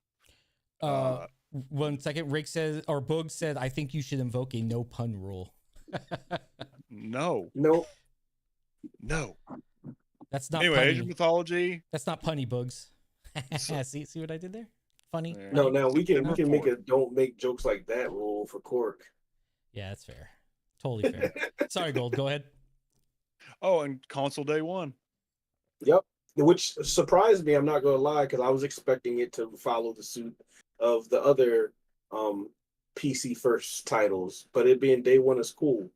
If anyone, see, this is one of the reasons there are Xbox fans and then there's Microsoft fans. I'm a Microsoft fan, and the way Microsoft's been treating Flight Simulator and the Age franchise has been incredible. They're sitting up there, 50 million players now. Yeah, I couldn't be more happy with how Microsoft's handling the Age franchise. bringing back their old IP that people have nostalgia for, that you just forget that they're PC IPs, not because people always say that Xbox doesn't have the nostalgia IPs that you can go back 20 years and be like, people played these as kids. They do. They're just for people that play as PC kids, not PC console kids. Which I was one. So yeah, another thing, a lot of people are Xbox fans came to Microsoft when they were Xbox. That's cool. I was there before they were the with Monster Truck Madness, Motocross Madness, Flight Simulator, Age of Mythology, Age of Empires. That was the heyday of Assemble Studios. So and when when you Yeah. think about it like that, you remember that like Microsoft actually has been in video games longer than Sony and Nintendo. Video games specifically, If because I you think count Flight Flight Sim Simulator came as out in a video 1982. game, then yes. Then yes. Oh yeah, that's all I gotta say. Age All right. mythology, super hype. Rake says more puns, Cork, and gold in token. Keep them coming, lads. There we go. Good man. The next game. Perfect Dark. Yep, that looked absolutely amazing. I got hints of like Dishonored as well while watching it being played and stuff like that. It looks amazing. Just looks absolutely amazing. It felt like too like Perfect Dark, which was great. Yeah. Like watching it being played, it looked and felt like Perfect Dark from It 20, 30 years ago. Yeah, it gave vibes of the original game and Zero. When I watched that trailer, you could see the inspiration from OG Perfect Dark and Perfect Dark Zero in like the style, the art style, and like the movement and motion and everything going on in the game. Definitely, first thing that popped off in my head when I saw it, I was like, this reminds me of Deus Ex. Like it Yes. immediately reminded me of Deus Ex. Yes. And I was Deus like, Ex had a baby with Mirror's Edge. yeah, perfect way to describe it, and it looked great. I'm super looking forward to it, and yeah, I don't know what else to say other than I'm super looking forward to it. It reminded me of the style of the older games, but something new, and I was really digging it. I've watched that trailer like a dozen times since then. Yeah. Gold. Yeah, that's the one that tied with Doom Dark Age. That was incredible. That I'm a huge Perfect Dark fan, as you know, Rare fanboy as well. So any Rare IP coming back, I know I just dunked on Sea of Thieves, but you know, I played that enough to be able to say I played it. So let's just be Yeah, able you to got enjoy some it. hours in that. I got a lot of hours in that one, but Perfect Dark, I mean, a spiritual successor to GoldenEye, which arguably is one of the first person shooters to ever show up on console and work. You can make arguments for Halo, but GoldenEye, that one, that I had a lot of time in that, and then Perfect Dark was just as good. And to see it come back in full fashion with Crystal Dynamics, I know there was a bunch of hubbub about it in development hell, but let's be honest, everything's in development hell until it's done. Until it's done. So, and let's not forget this little thing that happened called and no the slight pandemic. to the reporters who said that. I like Jeff Grubb. You know, he just gets information and passes it. It is what it is. I like Grubb. Cool guy. I mean, we played with him with the Battle Shrimp and cheap beef and cheddar. Super cool dude. But, I'm glad to see he wasn't really wrong. I mean, to be fair, most games, as a former developer, most games are in development hell. It's always chaotic. Exactly. You're doing long ass hours. You're always going to have people that are burning out and, this sucks. This is awful. I hate to say it, but it is what the industry is, which is why everyone comes home with a bad day and tells how bad their stuff is. It happens. Yeah. And I mean, a lot of times you're working like 18 hours sometimes, especially closer to launch, or you're trying to get something pushed like a big milestone. You're there for 18. Sometimes when I was at EA, I'd be there for 24 hours. Sometimes I just go do an airplane wash in the bathroom, go take a nap in the shower or in the couch, and for an hour or two, and then I was back to developing. So it just happens. Yeah. I was about to say, wait, why are we doing washing up in the sink if there's a shower? No, yeah, we didn't. Did we have showers? I can't remember. I know we had a gym. But I don't think they had shower access. So yeah, I just kind of had to do like a little airplane wash in the sink, and then under the wings, between the tail. Airplane wash. You heard it here first. You guys never heard that before? No, that's my first time hearing that phrase. They call it a bird bath. Or bird bath, yeah. Bird bath. Yeah. But yeah, so. But no, but what game were we talking about? Perfect Dark. We're talking about Perfect Dark. Yeah. Honestly, I was worried about it when it was just the initiative, and as soon as they announced that Crystal Dynamics was taking pretty much full control of it, developer wise, I had my faith in it skyrocketed. And as we see, He'll look incredible. Yeah. So that's all I got to say on that one. Nope, you are correct, sir. And no, yeah, Jeff Grubb was right. I'm not sliding Jeff Grubb. I like Jeff Grubb. It's just, that's just how things play out, I guess. Yeah, and like I said, most games, it's easy to say. Like, I could probably say South of Midnight's in development hell, and somebody's going to be like, yeah, it is, because, they're on their, 5th or 6th, 24-hour day in a row or whatever, 18-hour day in a row. So it's not uncommon. Yes. But, perfect. Or did you want to jump on something else?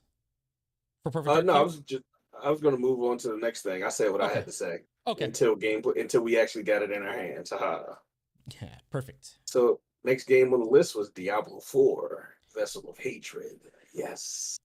Looking cool. Yeah, yes. This season is actually flow. This season's amazing. I jumped back into it. I think I did one Helltide, and I was like starting off from level 0 or 1, and I was like level 26 by the end of it. By 45 minutes, I was already level 26. You progress super, super fast. It feels like it used to before season 1. It's I'll be right back. very okay. Yeah, go ahead. It's very, very, very rewarding. I'll turn off your cam real quick. There we go. While he does it, just message me when you are just speaking to the mic, and I'll turn it back on in case you have to do stuff. It just looked, it felt like very pre-season 1. You remember when we were all playing and it was so much fun? We were just getting it, leveling up super quick. It felt rewarding. The risk versus reward was very fair, and I felt like my time wasn't being wasted. So yeah, I didn't play it in the beginning. I played it when it came on Game Pass. Oh, okay. Yeah, in the beginning, season 4 feels like a lot pre-season 1. Boogs says the Coalition would never do development hell. I don't know, Boog. I mean, just because they preemptively said, yeah, we're going to take a while before this next game comes out, their last 3 games have been like every 3 years, and now all of a sudden it's taken 5-6 years. That seems development hell to me. Yep, that sounds like the development hell. Coalition. Absolute joke. Absolute joke. I would say, that qualifies Coalition as mid. Don't. We're not doing this. Don't start. Boog's about to blow up the chat right now. Boog knows I was joking. You don't start with this. We're not doing the Coalition is a mid. The Gears is a mid. We're not doing it. Oh, it's so great. Let's get back to Diablo 4 Vessel of Hatred, shall we? Something that's not mid. Yes, let's do that. But yeah, go ahead. You said so you played it at Game Pass. So you came in on what season then? Season 3. Oh, okay. Yeah, that was supposedly a lot better than 2 and 1. What did you? Are you gonna pick this up? Oh no, I'm buying Vessel of Hatred, because if there's nothing, I'm not a really big in-game player person, but Diablo 4's campaign got me hook, line, and sinker.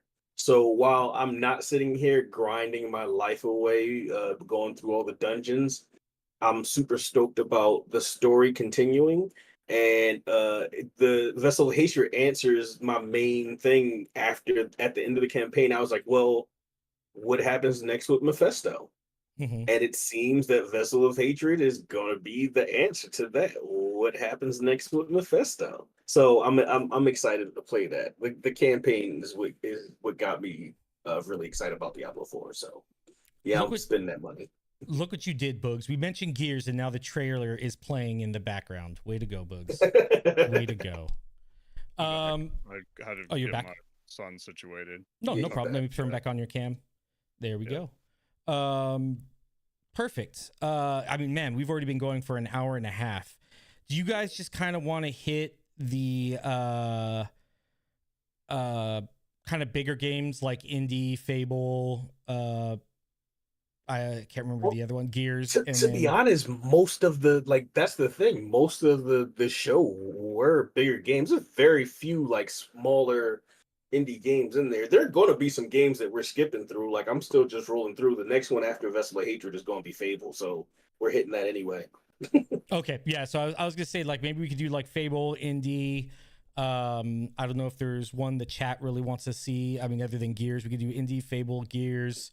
And then kind of roll into the summer barbecue. I do have work a little bit later, so I got some stuff I need to take care of before then, if that's all right with you guys. And I know you guys are probably already hitting 8 o'clock your time. So yeah, just about. Yeah. Okay, so let's let you said Fables next, and then we'll go to Indie, then we'll do Gears, Yeah. and then we can wrap up with the summer cooking if that's all Okay, right with that's you fine. guys. Okay. Well, before we do that, real quick, because I do want to mention some of the smaller games because they were interesting to me when they got shown. Fragpunk, Yeah. looked cool. The shooter where they had like the cards that kind of changed like the environment and stuff that looked cool. Mixtape, which was by the Beethoven Dinosaur, which is the developer that did Artful Escape. They have that game coming out that looks like it's going to be focused on like 80s music and like that 80s kind of high school John Hughes type of vibe. Okay. Let's see, we'll mention real quick Flight Simulator 2024, unless you want to count that as one of the bigger games, because I'm not going to put that much time into it, but it looks fantastic, and it does seem like they gamified it a little bit more for people that aren't super into flight sims in general, I guess. Mm-hmm. No, definitely. I think the options and the continued development for it, it's definitely it's nice what they're doing. I like it. Yeah, so got an update coming out this year, same as always. New Life is Strange coming out, going back to the original the protagonist from the first one. Didn't play through any of those games, so I couldn't tell you much about it. What else is small? Oh, that game that I immediately thought was Secret of Nymph, but it was Winter's Burrow, is what it's called, where you play like you're like a mouse and it's like the wintertime or something. That looked interesting. It's also on Game Pass. But yeah, I wanted to shout those out real quick before we just went over the main ones. No, that's definitely fair. Got to give those indies and smaller titles some coverage. All right. We could go to Fable then. You said that was the next one? Yes. Yep. That looked good. I'm curious though, because they keep showing the same girl over and over and they're revolving around her. So are they trying to do like a legacy thing where you're creating your own legacy and that's just somebody that they created, but they're just trying to say, hey, this could be you? Or is this the actual character that you're playing and developing and stuff like that? I figured maybe they might go for a little bit more character creation kind of thing. I'm assuming like it's going to be more character created. We'll see, I guess. Either way, I'm fine with it. I don't really give, if the game is good, the story's good, from what the Fable looks like it's going to be. If they take enough, because we see bits and pieces of this in the 2 trailers that they've put out, which were gameplay. Again, like I said with SOD3, people were like, oh, we don't know if this is gameplay or not. No, it definitely looks like this is gameplay. They just took the HUD off. That's it. So the details in the face make me think that it's going to be bespoke, like that's going to be the character you play, because it's hard to get really good facial detail for created characters. You know what I mean? Like, yeah, there's a noticeable difference in quality between bespoke characters and created character creation characters. So I guess we'll see. Bookster says, it can you looks talk good. about the attractive stat you Oh yeah, have I for said a that character? before. So if you play the original Fables, like they had all these different stats for how you like how it affects how the NPCs in the world perceive you. Yeah. One of them was attractiveness. I know the first time that we saw the Fable trailer, people were like, "Oh, like the model doesn't look that great," and I didn't think she looked ugly at all. People have a weird obsession with women looking like women, but I digress. I've seen a lot of stuff on Joanna Dark too. Yeah, but we're not gonna go into that because they don't need any. No, they don't need fuel. Anyway, Simpson Feel incels, great. man. Simpson incels. That's all it is. So Yeah. I think if they're bringing some of the components back from the original Fable games that maybe they'll show how attractive you are as a character, like through the actual character's facial features.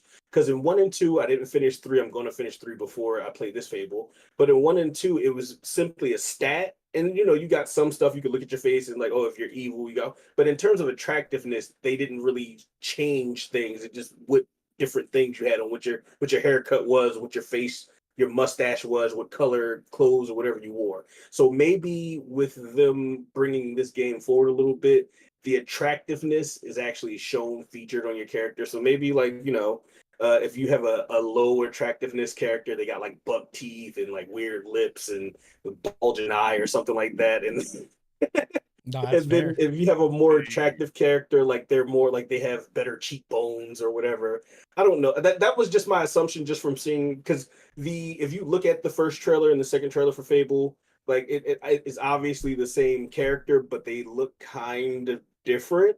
And I was just thinking maybe that's why, because they have an attractiveness feature like they did in the original games. That is a very great theory. Gold, your thoughts on Fable?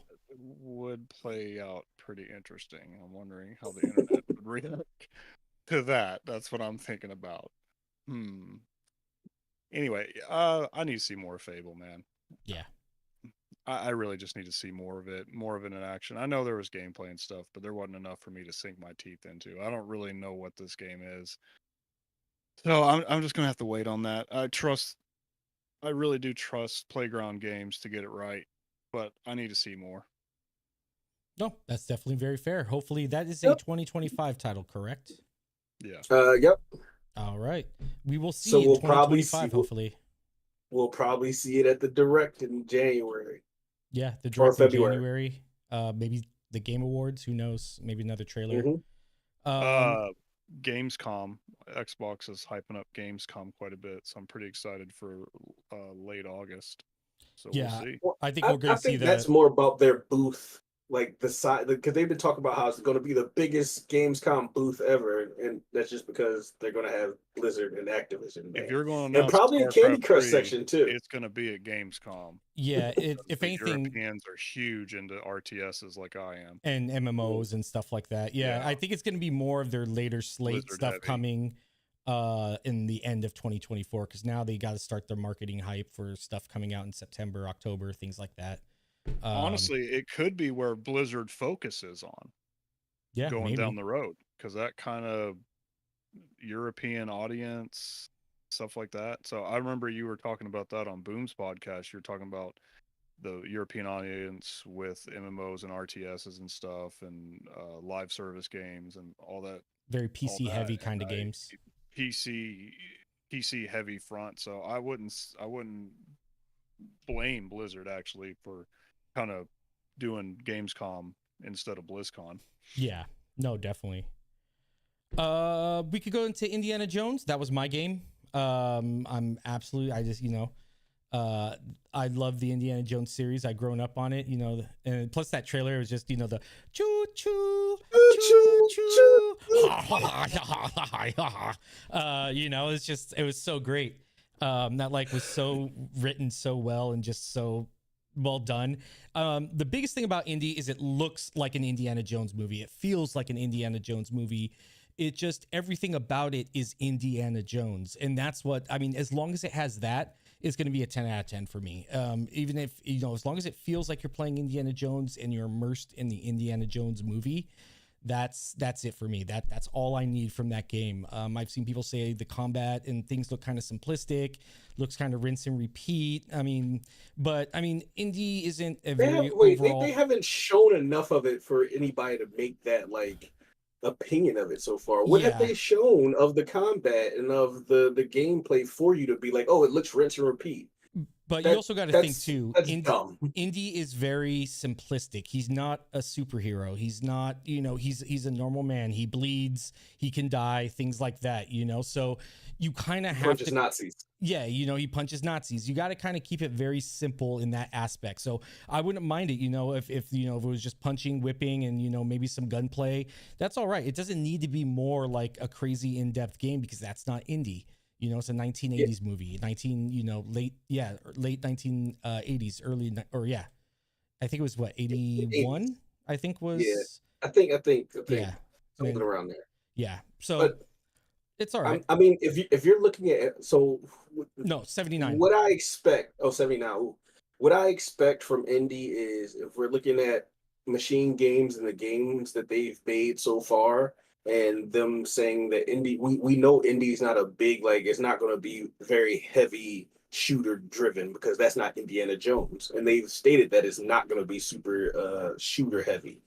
I think if we're looking at anything that Machine Games has already done to do a comparison to what indie looks like it's going to be is Wolfenstein: The Old Blood, Yeah. because the Old Blood was very like well, not very, but the Old Blood was more stealth focused than the mainline games was. So I do feel like if you played that, you're going to be doing a lot of like slipping in and out of coverts and going over stuff, and every once in a while having to hit somebody with a whip or shoot them with a pistol or do some takedowns and stuff.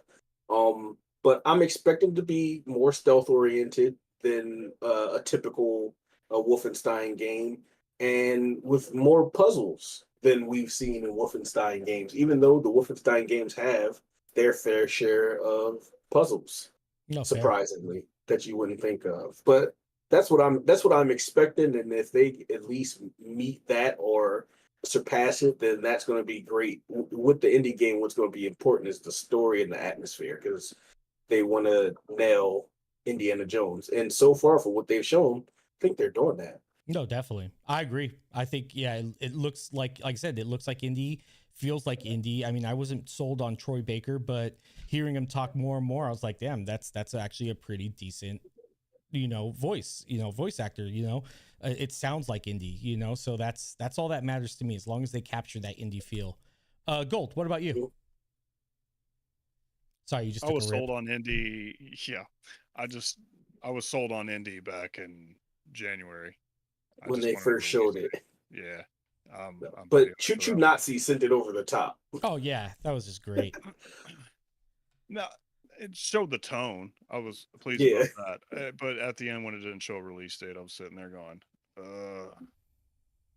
okay. I'm expecting December. I think so too. Yeah, holiday for sure. They're gonna let COG come out, and then it's gonna. And actually, it makes sense because haven't indie movies typically come out in like the holiday time frame? Like they come out December, November ish, like right before Christmas type stuff. No, Dial of Destiny came out in summer. Oh, did it? Yeah, Indiana Jones movies generally go summertime. Okay, then I was wrong. Well, if it comes out in December, that's fine. I'm gonna play it I'm gonna play it day one. There's multiple games that we talked about that literally I'm gonna get rid of a game on my hard drive and then preload that game when it gets closer to launch. Indie's definitely one of those games. I might have to buy a storage thing because I'm expecting Black Ops 6 to be like 250 something gigs or whatever. Yeah. We'll see. But yeah, no. We've talked about all the ones that I'm pre-downloading as soon as they're available. Definitely. We don't need to go into Gears, right? We could just skip that. Fuck you. Yes, we do need to go into Gears. Because I've waited an hour and 36 minutes and 10 seconds to hear about Gears. That's actually how long we've been running. I can see it at the bottom of my OBS. No, we could talk about Gears. I'm just giving Boog some. He said TF the fuck. Yeah, let's talk about Gears. You can go ahead and Q if you want to start it off. Yeah, because apparently I'm the only one that's cultured on this podcast. No, we talked about Avowed. Didn't we talk about Avowed? No, we didn't, but I was going to bring it up. You jumped towards Gears. Oh, okay. Yeah, we could do Gears, then Avowed. All right, Q. Gears was being hyped to be at this showcase, so I was expecting. What did he say? I missed it. Did you say something smart? We could leave, or we could end on the good one. I can't even be mad at that because I'm looking forward to Avowed too, but also fuck you too, Gochel. That's one for both of you. I just like giving you guys. I love Gears, but yeah. Was expecting it to be there because people talking about it like, oh, that's so. I hate leakers and stuff because it gives this expectation. But anyway, was not expecting for it to be E-Day, and once I saw that, I was like, wait, that looks like a young. Like, why does Marcus look so young? And it's like, oh, his do-rag came off. That was my first two. My first two things were, why does he look so young? And damn, his do-rag came off, because that was a pivotal moment in Gears 3 when he finally took off the do-rag. That's when you knew it was done. It was really done.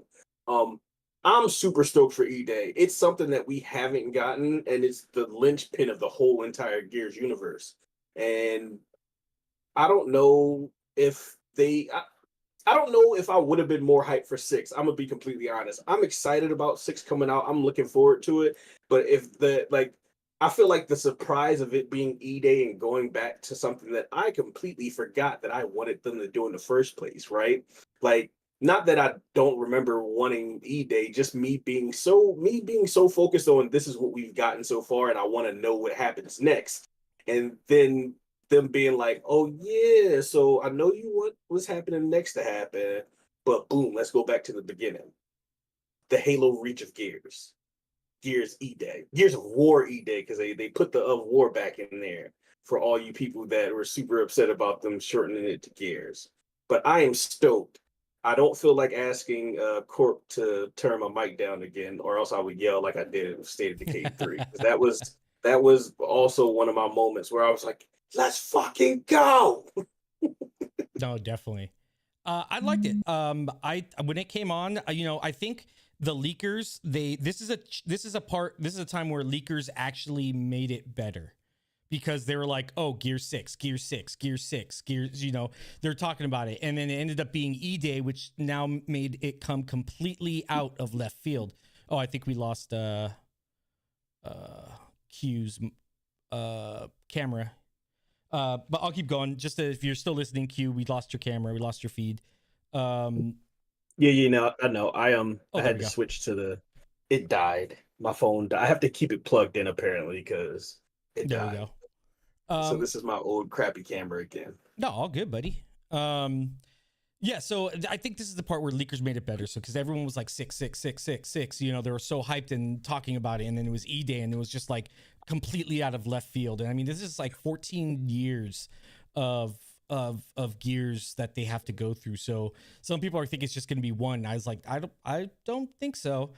You can't really cover 14 years. I think it's a wasted opportunity. This could be another trilogy if they really, really wanted to. I could see them doing E-Day as a continuing the story after that to cover those 14 years between E-Day and one. Not necessarily the whole time, but I could see them doing another trilogy in that, giving the people that have desperately been like, we want Gears to be like the old Gears and not like this new age stuff, and then completely go in a different direction with Gears, like fully go into the direction that Gears 4 and Gears 5 were kind of inching towards. Like, they made some noticeable adjustments to the formula, but they didn't go off like they could have. So I could see them going, okay, people that want old school, this is what made Gears popular, 360 Gears, you get that with E-Day just in a new generation. And then people that are like, oh, okay, we liked the direction that the game was going with the more arcadey experience with the power-ups and the abilities and stuff. That's what Gear 6 is going to give you. So you kind of hit both ends. I could see them doing that, not necessarily saying that that's exactly what they're going to do. No, that's fair. Boog said he's in the slab for about 4 years. So, I mean, even still, 10 years is still a lot to get through in just only one game. So I'm assuming they're probably going to do at least a few more, at least 2 or 3 more after E-Day. Gold, your thoughts on... And maybe we'll see E-Day. Gabe. Yeah. Gold? You there, bud? Oh, there you are. It's Gears of War. All right. That's fair. If it doesn't do it for him, it doesn't do it for him. I'm just not a huge fan of cover shooters. That's actually one of the reasons Outriders was cool. We're gonna have an offline conversation, Gold Shell. So. I mean, not Gears of War isn't for everybody. I mean, it's our right. friendship is in limbo now. Well, that's too bad. We can head over to Avowed then, if you guys want. Yeah. There we go. That's something we could get Gold into. There. All right, Gold, you could start us off on Avowed. Bro, the way they set up just everything in there. The fact that you're a godlike third person. Come on, man. It looks like what I wanted Skyrim to be, where it was more colorful and, the obsidian charm. I mean, even all the NPCs, I mean, you're sitting there flirting with them and all that stuff. So, oh, hey, yeah, I see what you just sent me. All right. Okay. So there it is. No, it's basically Outer Worlds meets Skyrim, and with that obsidian charm, and the combat looked cool. The way you can switch between weapons and stuff like that, just on a moment's notice. It didn't feel like a cookie cutter fantasy. I could see stuff that I saw from Pillars. This Dream Plague definitely sounds like animancy. Nonsense. Yeah.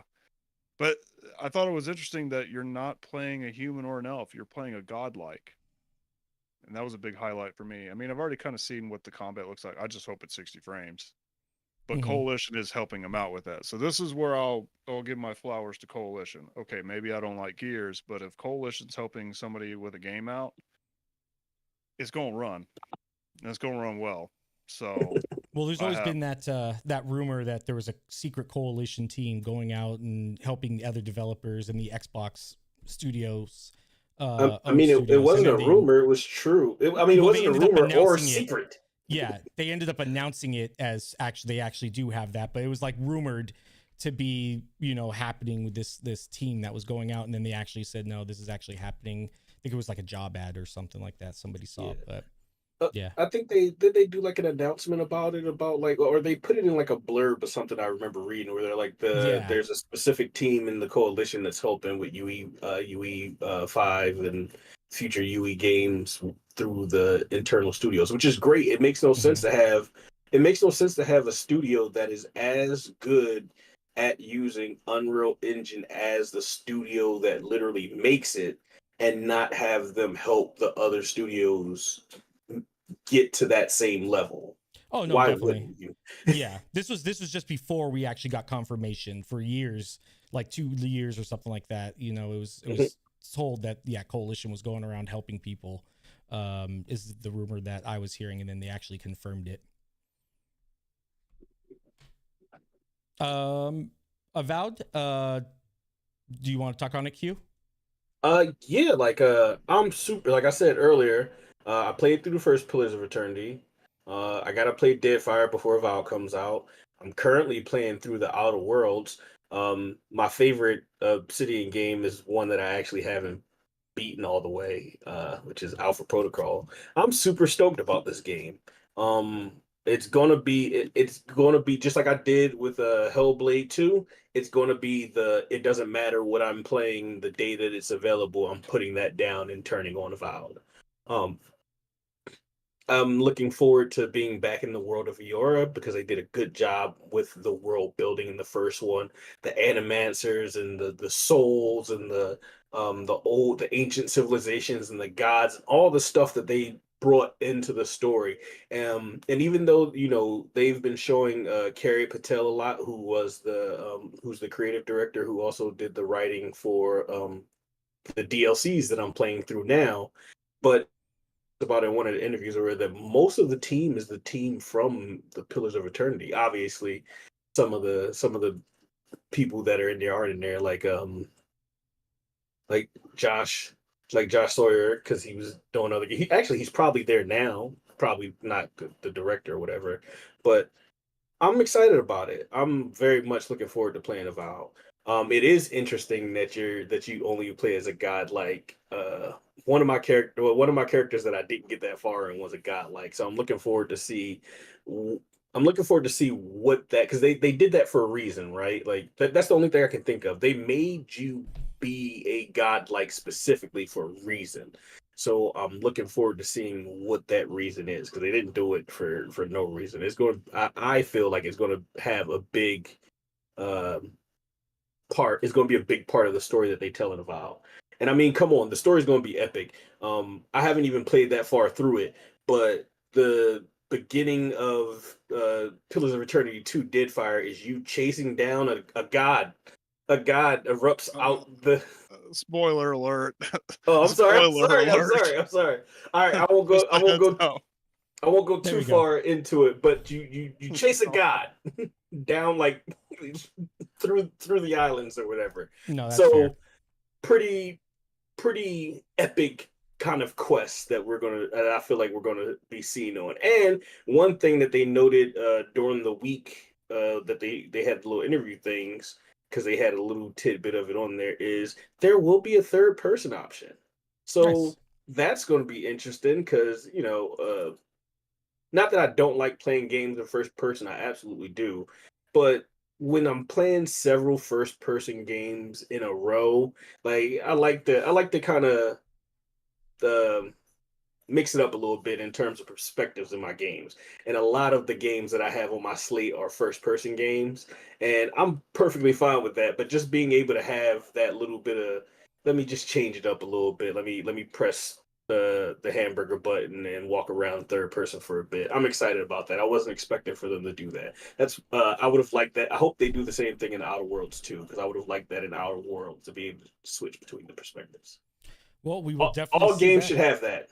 Oh, 100%. We will see that hopefully maybe next year at the showcase whenever Outer Worlds 2, if they announce it or if they're doing that again. Yeah, that's it for the summer showcase. Perfect timing because the thing is actually wrapping up right now. The showcase. Shout out to Stalker 2, also one of the ones that we didn't mention. We also didn't mention Atomfall, which looks like British Fallout. But shout out to Stalker 2. This was probably the best showing that I've seen of the game since they originally showed it at the Xbox Showcase. It's been up and down a little bit, but obviously we understand that they're going through. It's hard building a game when you're in a country that's at war. Yeah. And you lose people to go and join the fight or finish the fight. But the what they've shown over the years has been kind of up and at least in my personal opinion, it's been kind of up and down in terms of like it looking good. Like a couple of their trailers looked really good and a couple looked kind of rough. This one was probably the best looking in terms of what I expect the game to actually look like. So I'm looking forward to Stalker 2 and hopefully we actually do get it this year like they said. I just wanted to shout it out because I will be playing it. That's another one that I'm going to be preloading as soon as it's available. I probably won't stop playing whatever game I'm playing to jump into it because I haven't played the original Stalker, so I'm not super big on it. But I will be giving it a decent go. Nice, very nice. All right, let me pause this. Unless you guys just want to have it as background noise or whatever, the actual showcase again, we could restart it. And let me put on just some chill music while we talk about barbecue. Gold, do you want to start us off? Okay.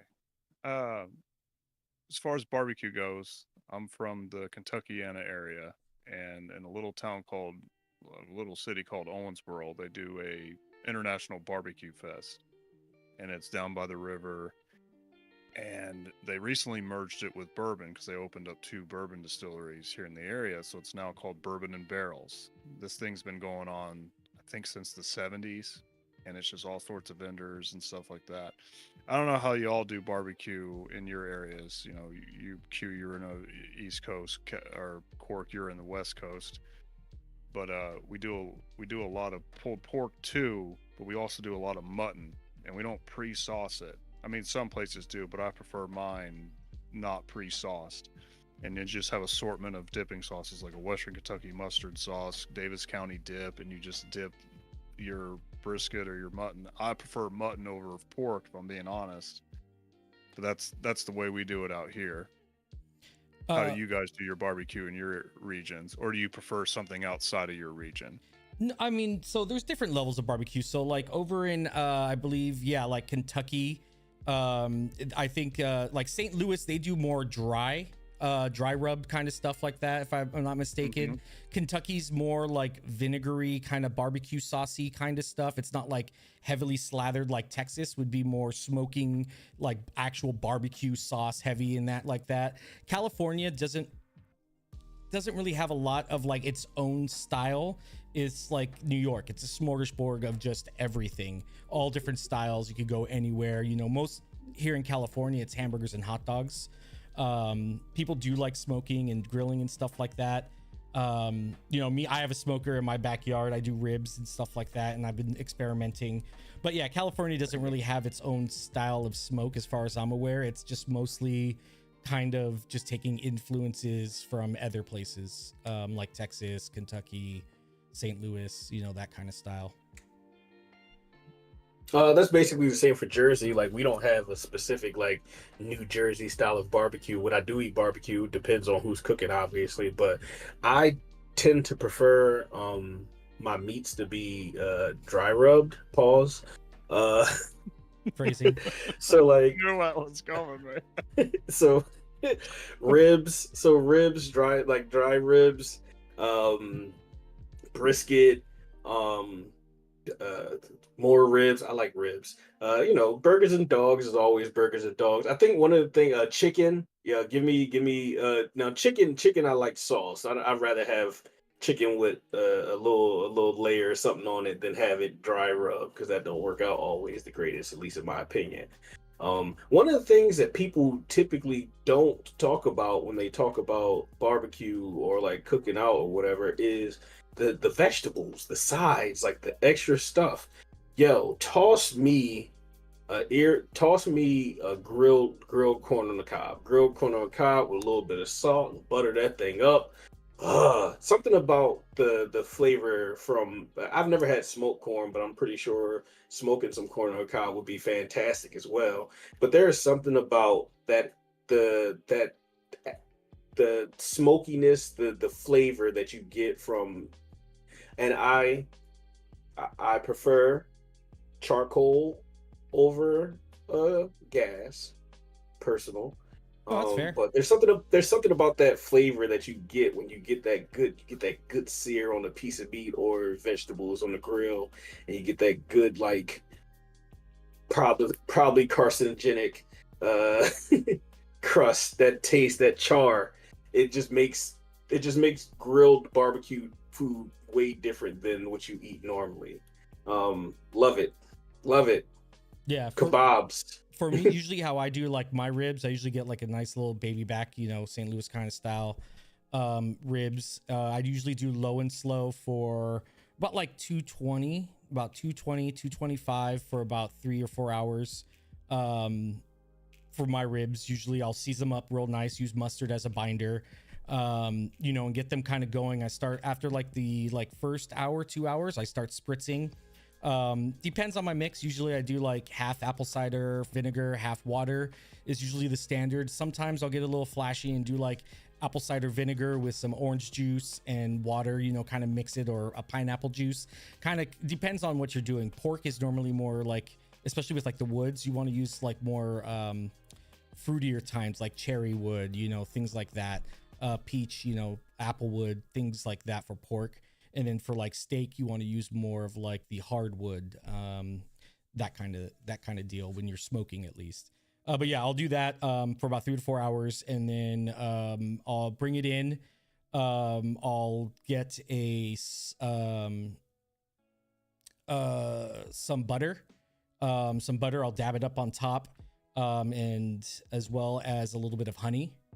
And then I'll wrap it up in peach parchment paper, get it back up on the grill for about another hour, and then come back. I use the sauce that is in the peach parchment paper, whatever's left, and then I'll mix that with like a little barbecue sauce, and then I'll slide that on, and then for about uncovered for about like 5 to 10 minutes, I'll put it back onto the smoker and let it sit there, and then it gets nice and sticky.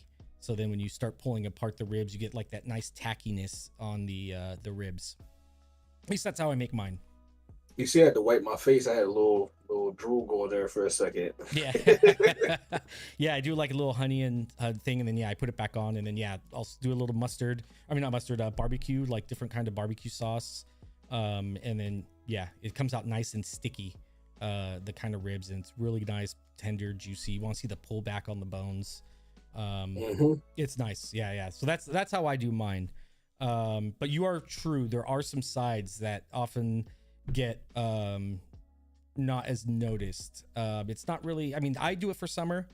My sides, the one I make is a like a mint feta cucumber watermelon salad, which comes out. That sounds very Californian. It's very refreshing because you put a little salt in there and you're getting like the saltiness and sweetness, but then like the cooling of the mint and cucumber. And then the feta cheese just adds like kind of like an earthy kind of flavor to it. It's solid. Trust me. You want like a good summer dish that's going to cool you off and like keep you nice and like, you know, not like, I don't know, just very kind of cool. That's the salad to go to.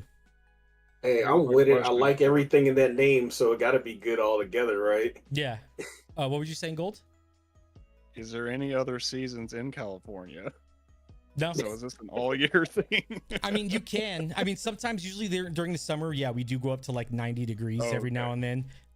But for the most part, we're usually like 70-ish, 80-ish degrees. And then usually like January, February. So Florida without the humidity? Pretty much. Yeah, pretty much without the sounds humidity. Awesome. And then, but we do get like our like winter usually comes not in like December. It's kind of like mid-December, goes all the way to like January, February. And then that's like our winter. It just gets a lot colder, and then it's more rainier sometimes in like July, like March, April, May. It's a little rainy, more rainier. But yeah, there are seasons. They're just not as, I was gonna say, dramatic as as the other ones. So yeah, it's not as overemphasized, but there is some seasons. It's just not overly done. But yeah, what about you, Q? Did you already talk about the kind of barbecue and stuff that you like, or what you do for barbecue, like what you make? So normally, I'm the assistant man. Normally, I'm not the one that's on the grill prominently. But what we would do, like when we're, you know, a typical barbecue, not one that where we're feeding, like if we're feeding like the masses, that's different than, you know, just family back there, a couple burgers, couple dogs, put some pork ribs on, maybe some beef ribs, have some baked beans as a side, some kind of salad, maybe some kebabs, like a good like cherry tomatoes, green pepper, chunks of onion, and steak or chicken kebab. Yes, with or like some kind of fruit. Like I've learned that pineapple grilled with some chicken and other assortments is a really good kebab. Honestly, most of the time that's kind of it. When I think barbecue food, I think ribs, and that's all I really got. Like that's why I keep going back to ribs. I love me some good pork ribs, some good beef ribs. Like just throw some ribs and some chicken on the grill or in a smoker, and you got me for the day. Yeah, and that's where people, I think, kind of don't realize, like there's just like, oh, grilling, but then they're talking about smoking. So grilling and smoking are two different things. One's like on direct heat, which is grilling. That's where you get your more hot dogs, you know, chicken asada, beef, you know, burgers, things like that. And then smoking is more of the indirect, where it's using the heat itself versus the flame to actually cook and stuff like that. Indirect heat, I guess you could say. Yeah, my experience with smoking is normally like other people. Like I go to other people's barbecues and they've smoked something. I missed out on having some smoked bear, and I'm still upset about that. That must have been like probably pretty gamey. But I mean, if you smoke it right, you take a lot of that gaminess out. Yeah, I didn't care. I just wanted to try bear, and it was the opportunity, and I missed it because when I got there, it was gone. Yeah, but it had to be good because everybody ate it. There's a place in Denver that has, I think it's called Longhorn. I think they have like more exotic meats like that, like bear, alligator. Yeah, it's a cool place. I had Rocky Mountain oysters actually there for the first time, which was actually surprisingly good. Just tastes like really like deep fried chicken. Nah, Chief, I don't care what it tastes like. I know what it is. Yeah, you know what it is, Gold?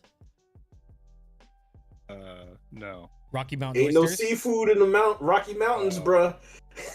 Yep, it's bull Ain't testicles. no oysters in the Rocky Mountains. Yeah, it's bull testicles, but they don't like, this one's came like sliced into like fried slices, so you could like dunk them, like more like not like chips, but they were pretty good actually. Like, but it just tastes like overly fried chicken. Well, Hey, don't you judge me. You were about to eat Yogi the Bear, all right? who's You- judging who? Not, I Oh. wasn't about to eat Yogi's balls.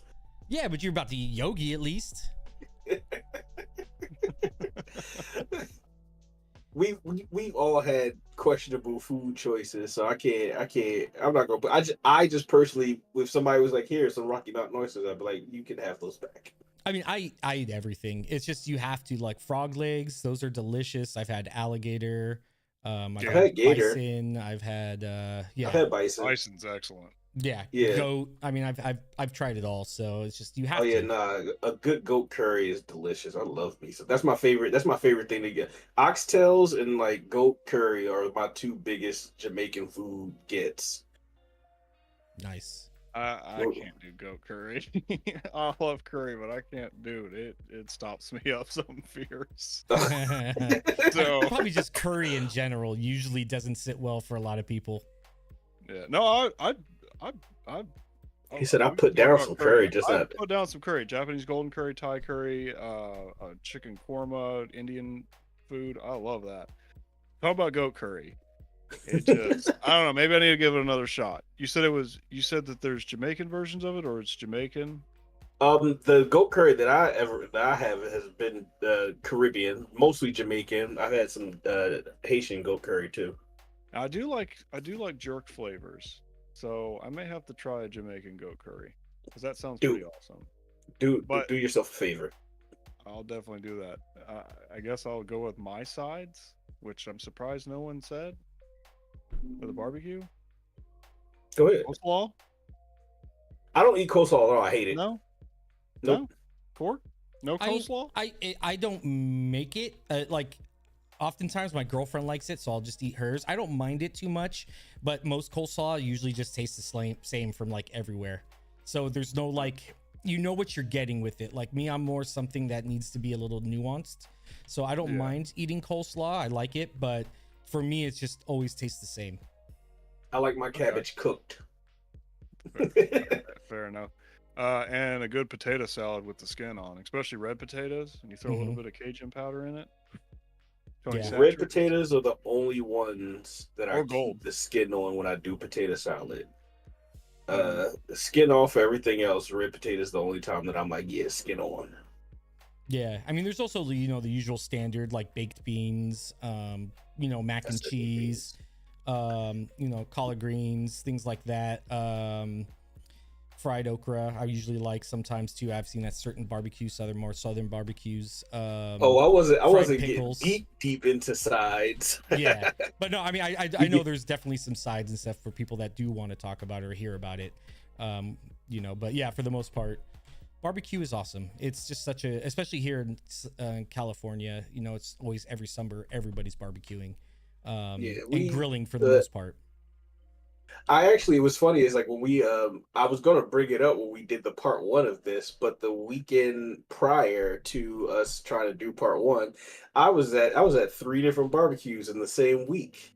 We did like a small little barbecue behind the house with our neighbors for like the day after Juneteenth. On Juneteenth, I went to one of my frat brothers is not only was it Juneteenth, but it was also his birthday. So he had a big thing over his house. So we went to a barbecue there. And then we had a cookout with my fraternity chapter. We were doing we also gave out our scholarship winners, got their, they didn't get their scholarship, but they got the announcement that we did like a big fake check, like, oh, you got the scholarship thing, because they don't actually get their scholarship till the beginning of the school year. So yeah, did 3 like literally in succession. It was like Wednesday, Thursday, and then Saturday. I was at barbecues, and all of my shirts smell very much of charcoal. Nice. Oh yeah, smelling like a bonfire is always good. But it's such a great smell. Yeah. Oh yeah. Usually, like after I'm like doing the good smoke and stuff like that, I usually smell like cherry wood, hardwood, charcoal. Because my smoker is it's mostly a charcoal, charcoal smoker. But then I'll throw some wood chunks down at the bottom of it, depending on what I'm cooking to kind of, give it a little bit more. And yeah, it's a beautiful smell. That's my next, once we get those flowers planted and, all the good stuff. I think the next thing I'm going to do is retrofit my fire pit, try to get something there for, I like to call it tinfoil cooking. I'm sure there's a nuanced term for it, but just throw a bunch of stuff in the tinfoil and just toss it on there. And I guess that's some sort of open fire cooking. That's what it's called. I don't know why my mind went blank on that one. Nice. Awesome. Well, guys, this was luckily we didn't get suspended from Twitch or YouTube again. So a very successful episode of Game Pass Gumbo number 5. We're going to try and work on making this a little bit more consistent. I know we got issues with our scheduling. I'm going to night shift. I can, some people have things on Saturday. Some people have things on Sunday. So we're going to try and Somebody also had the plague for a little bit. Yeah. I went to, the showcases and then, I ended up getting very sick. But we'll try and make it consistent for you guys. That's the least we can do, and we can get something stable going out hopefully once a week. That's the idea. We'll probably be more consistent after August 15th, and then because Q, you're back from your vacation, right? Yeah, I'm going on a longer vacation than I thought it was going to be, but it's going to be awesome. We're doing like a week-long cruise, and then my parents, because like a whole I shouldn't talk about it. Never mind, I shouldn't talk about it. No, that's fair. It's supposed to be secret to some people, and I do tell people to watch the no, totally podcast. Fair. Yeah, so hopefully we may need a while you're on your vacation, we could maybe do like a separate guest or something, a side guest, to fill in. Or it could just be Gold and I going back and forth, but we'll try and get something out a little bit more consistent for you guys. It's the least we could do. Perfect. Well, that wraps it up. May talk to Velzy, see if he wants to hop on. Yeah, he did Breakfast with Boom with me. Good dude. All right. Well, that does it for us. Did you guys want to sign off with anything before we go? Play games. I know I will be. Yeah, I'm enjoy gonna be them. playing Kunistu-Gami's demo tonight. There we go. I'm definitely. It already finished downloading. I'm probably going to do it. Yep. Probably go help my wife cook here. Have her teach me some stuff. That's another thing. She's been teaching me how to cook so I can fend for myself better. And her and I've been. I think one time we just listened to some coal miner country, if you will, and just kind of danced while we cooked. It was super romantic, the whole 9 yards, but it was a lot of fun. Oh, so cute. You guys are adorable. Yeah, we try. Nice, guys. Well, that does it for us. We are signing off. Ladies and gentlemen, play games, eat well, be happy. We'll see you guys next time.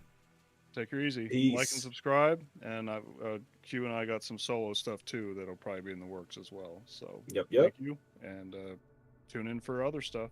Yep. Thank you, guys. Thank you.